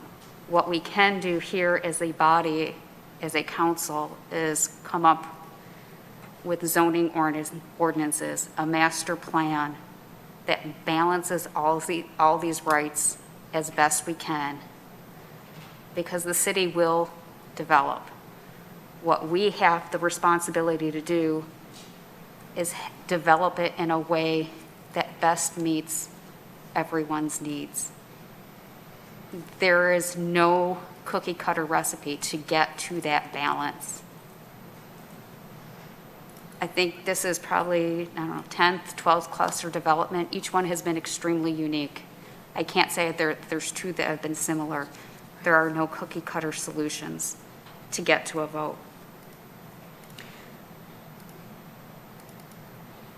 No disrespect, of course, to Mr. Michaels, but, I think what we're grappling with here at a council is a choice between two things that aren't really palatable, because I think we can all agree green space is ideal. However, I can't compel someone to not develop their property.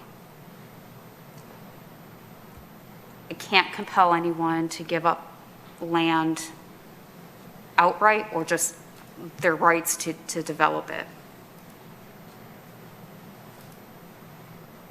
This is a choice of, feels like Russian roulette, except all the barrels of the gun are they got a bullet in it.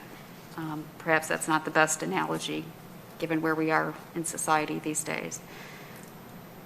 It's just, we don't have great choices in front of us. I don't think any more information is going to help. I do think we need to make a decision tonight. Rolling the dice, seeing what could happen. I have to say that the by right plan, I won't sleep easy voting either way tonight, but that by right plan will have me up for multiple nights. I very grudgingly, again, no disrespect, Mr. Michaels, support the cluster only because it does preserve more of what we want in the city, which is green space, versus the by right plan, which really wouldn't. I know we can't make decisions based off of additional projects that may come to fruition on Eckford or not. But development is going to happen. And if another development comes in, that's more loss of green space, less preservation. I cannot compel a property owner to not develop. But what we can do and what we have done as a council is set a policy to encourage them to keep what green space we can for the entire neighborhood's benefit. So I said I was going to be brief. I was not. Apologize to residents and council, but I will grudgingly support this development. Thank you, Councilmember Abraham. I appreciate, again, the history and perspective and thoughts. I think you all can count, those of you who are still here. I just want to say a couple quick things before we make an amendment and then vote. Mr. Kappas, you started with, you never really got involved in the city because you always felt that the council had your back. And I understand, please, it's not a back and forth. I appreciate that.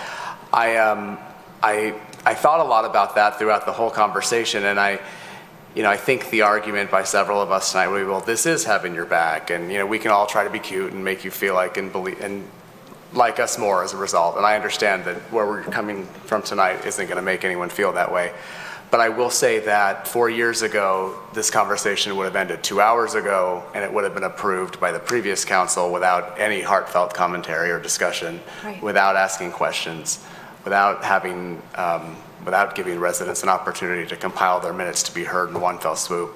And I say that not so much as a slight on former members of this table, but in an effort to somewhat say this is a council that there's never been a council that's valued green space more or been perceived perhaps as anti-development as this council. And I'm not saying this council is anti-development, but it is a different time here. And you may not feel like we have your back on this particular one, but I do assume that you will stay involved and look at other things, and I hope you can see otherwise.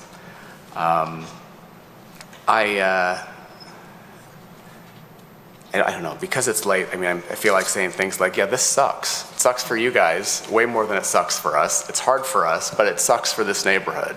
And the difficulty is at this stage in the game, we're past the point of saying, okay, there's not going to be development here.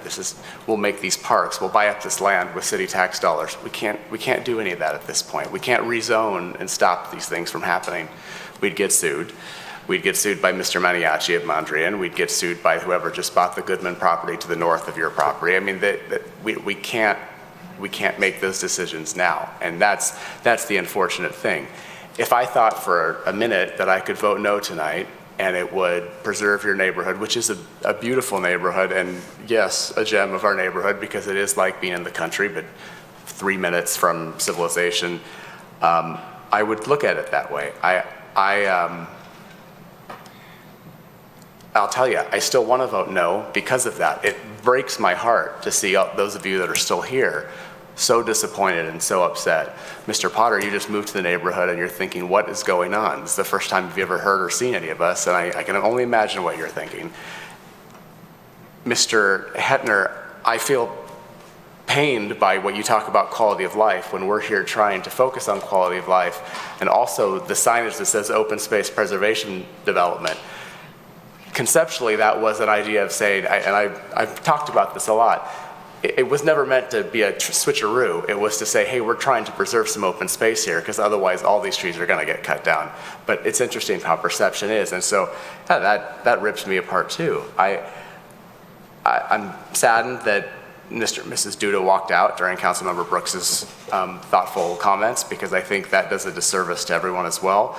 But we are building an all-inclusive park in the city, so he's right, we do need that, and we are doing it. It's not going to go in the Eckford neighborhood, but it is being built. All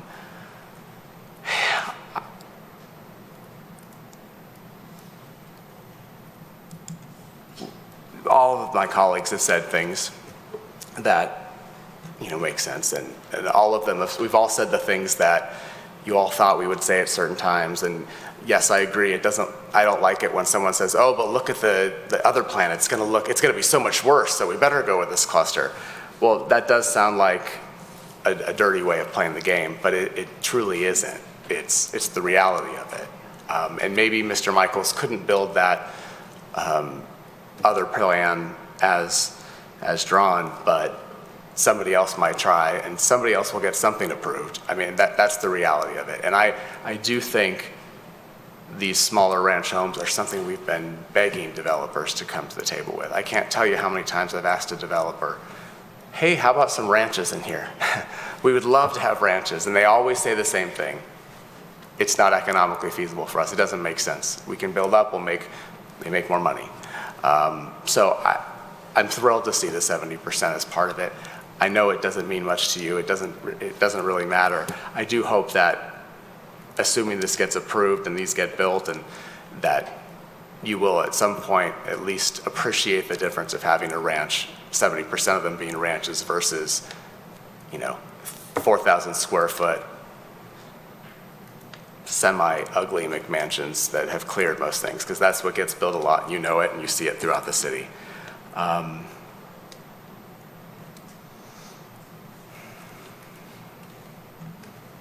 Making sure I've covered my stuff. Councilmember Chamberlain-Kranga talked a little bit about having faith in city staff. We have to have the faith that the water issues are going to get resolved before anything's built. We have to have the faith that the safety issues are going to be addressed. We can continue to keep on them by talking about it from up here and in effect directing that those things as far as the safety get addressed. But the water issues, Mr. Michaels knows he can't build a development if he doesn't have detention. I mean, whether it's with a consortium of other property owners or not, it has to get addressed. So it will be addressed prior to any shovels in the ground, essentially. He's got to have things approved through engineering. So I am confident of that. Mr. Savenant said it. I think that was the most 100% I've ever seen Brent Savenant saying, yes, those water issues will be addressed. And I hope that they continue to, and it will continue to be looked at even past construction, I guess is my point. That it doesn't mean just because the plans get approved that that's it. It has to actually work as well. Same with the safety, the bike path and the mid-block crossings, or any of the mitigation efforts we can do to slow down traffic. It is a cut through. Anyone who says otherwise is wrong. Sorry, Mr. Deering, but people cut through every street in the city of Troy. I know because I do it myself. It's the reality. I think we've all done it. It's just how it works. But maybe with some mid-block crossings at bike trails or paths or something to at least give the perception that people need to slow down. I know there's a lot of things that can be done psychologically to slow traffic down, and there's also going to be jerks that race through there whenever they can, whether it's a dirt road or whether it's a paved road. We can always encourage our police to continue to monitor those areas, recognizing that with the 500 plus miles of streets we have in the city of Troy, we can't be on every street block every day of the week, right? But we do our best, and we'll continue to push for that. But, there's been a good history tonight of cluster ordinances, of ethics issues, of more modern day concerns, feelings about green space, feelings about development in general. I've already counted what everyone said they're going to vote. I know how it's going to turn out. Again, if I thought by voting no it was going to preserve your neighborhood and make you all leave here happy and that was going to be the end of it, I would strongly consider doing it just for that, because I know you've been here a long time and I know how much this means to all of you. So I see that Councilmember Hoderick has been, it looks like, I'm sneaking, it looks like you're writing some amendments, or trying to anyway. I think the amendments are pretty clear what we want to add to the resolution. It's the bike path as presented in the drawings, a landscape buffer along Eckford, and is there something else? A speed mitigation approach. I don't think that should be in the resolution, because I don't think it's up to the developer to provide a speed mitigation approach. Do you? I think that's a city issue. And can we, I mean, am I correct in maybe that? we add those two and then we consensus on the speed mitigation I for think, the I think there's been, post-engineering? I think there's been consensus, pretty clear consensus, that the speed mitigation needs to be addressed or something. And Assistant City Manager Brunner, would you agree with that? Yes, the Troy Police Department's already been dispatched to Eckford. Well, Mayor? yeah. To be clear, I wanted staff to maybe get creative, because this isn't the first time we've had a neighborhood ask us. And I know if we ask you to, you will, and you can, to look at possible mitigation, because that bike path, it's including the bike path and a speed mitigation in conjunction with it. And it's a curve and a school and a transition between different types of road materials. So there's a lot of factors, I think, that. So I don't want to engineer what that mitigation is from here. I just want it baked into this, an agreement, and the developer's not going to put it in, but. Which is perhaps why you shouldn't make the approval contingent upon it. So, which comes back to, if we add this in and then we have formal consensus that we are really, really looking and hoping we would take advantage of this opportunity to, because I think we heard from the residents of Eckford, they'd be willing to have, they're interested in us looking at that on their behalf, so. There's consensus for that, right? Yes. City management, do you understand what that consensus is? And we'll follow up with you just to make sure. Okay. All right, as far as the amendments, do you need specific language from me, or do you have an understanding that can be worked in? I have, in the last portion where it lists item 1 and 2, a continuation where it has item 3, the construction of a bike path, and item 4, the addition of a landscape buffer along Eckford. Is that correct? Just a clarification, I think you said as presented in the drawing, or similar to what is presented in the drawing. Yeah, the bike path anyway. As presented in the drawing? Or very similar. Plans, yeah. So the construction of a bike path as presented in the plans. And read the landscape buffering part of The addition of a landscape buffer along Eckford. Between the units, do we need to clarification? Whether, yeah, to buffer the units that are along Eckford. There we go. Support. Okay, so I've made that motion to amend E2 to include the language so stated into the record just now by City Clerk Dixon. Support. Moved by the chair, supported by Councilmember Hamilton, that we approve the motion to amend E2 to include the language as stated into the record. Any discussion? At the vote, Ms. Dixon. Councilmember Brooks? Yes. Councilmember Chamberlain Craig? Yes. Mayor Pro Tem Erickson Galt? Yes. Councilmember Hamilton? Yes. Councilmember Hoderick? Yes. Mayor Baker? Yes. Councilmember Abraham? Yes.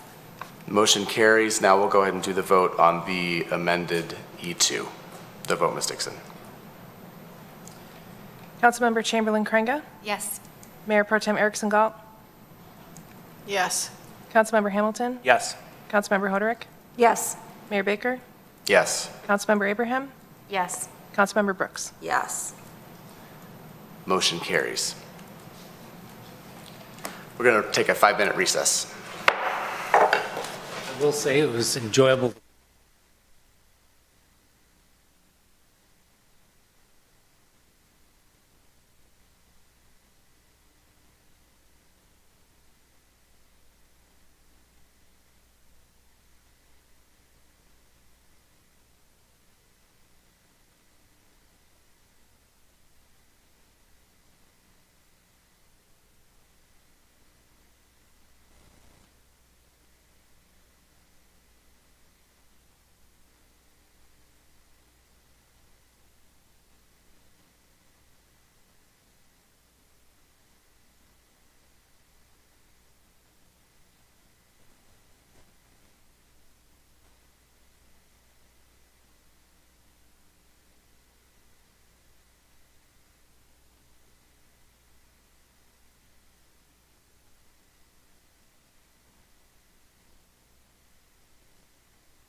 Fire somewhere? Oh my gosh, we're only on F. Nothing. And next up on the agenda is public comment for items on the agenda from Troy residents and businesses. I don't see anybody signed up this evening, so there's no need for city council or city administration response and reply. There are no postponed items this evening, so we move on to regular business. There are no mayoral board and committee appointments this evening, and I do believe there is one city council appointment this evening. It's Don McGinnis for civil service. Yes, thank you, Mayor. I would like to nominate to the, or move to nominate to the Employees Retirement System Board. I'm sorry. And my apologies. We're on I-1B, City Council appointment for the Civil Service Commission, Act 78. I'm sorry. It's my problem. Yes, I didn't state it very well. In my brain, it's not working at quarter to midnight. All right, hang on, give me a second. Yes, thank you. Right, I would move the nomination to the Civil Service Commission of Donald McGinnis Jr. For the term that expires April 30th, 2028. Support.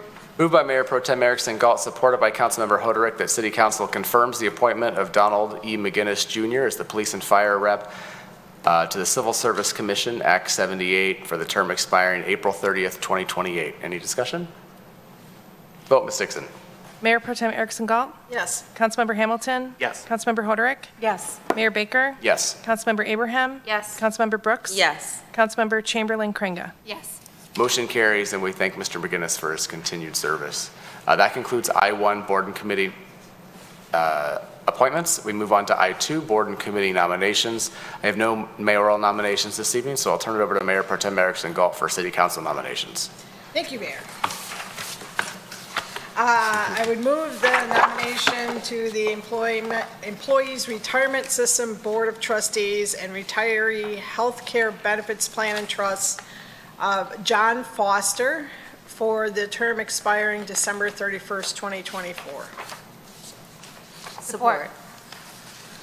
Moved by Mayor Pro Tem Erickson Galt, supported by Councilmember Brooks, that we approve the nomination to the Employees Retirement System Board of Trustees, Retiree Healthcare Benefits Plan and Trust, John Foster, for the term expiring 12/31/2024. Any discussion?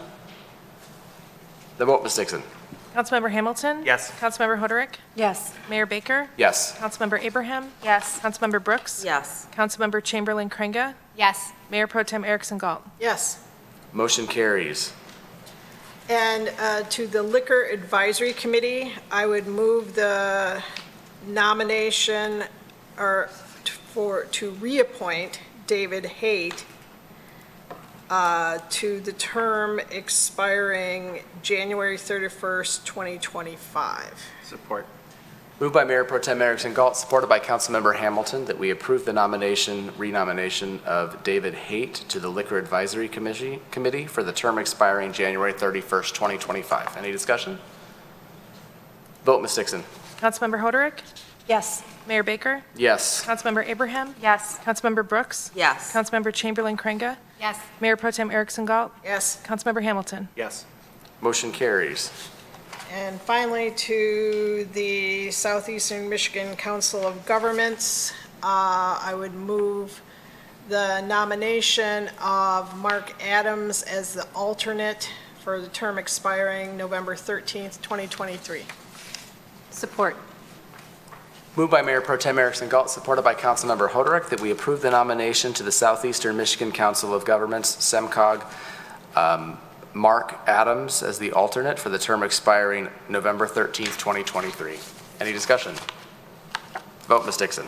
Mayor Baker? Yes. Councilmember Abraham? Yes. Councilmember Brooks? Yes. Councilmember Chamberlain Kringa? Yes. Mayor Pro Tem Erickson Galt? Yes. Councilmember Hamilton? Yes. Councilmember Hoderick? Yes. Motion carries.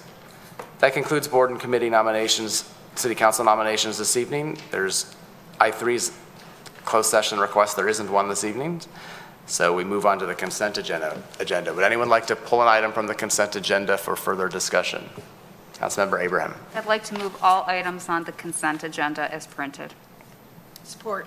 Moved by Councilmember Abraham, supported by Mayor Pro Tem Erickson Galt, that we approve all items on the consent agenda as printed in the agenda packet. Any discussion? The vote, Ms. Dixon. Councilmember Abraham? Yes. Councilmember Brooks? Yes. Councilmember Chamberlain Krenga? Yes. Mayor Pro Tem Erickson Galt? Yes. Councilmember Hamilton? Yes. Councilmember Hoderick? Yes. Mayor Baker? Yes, motion carries. If you're here on a consent agenda item, all items have been approved.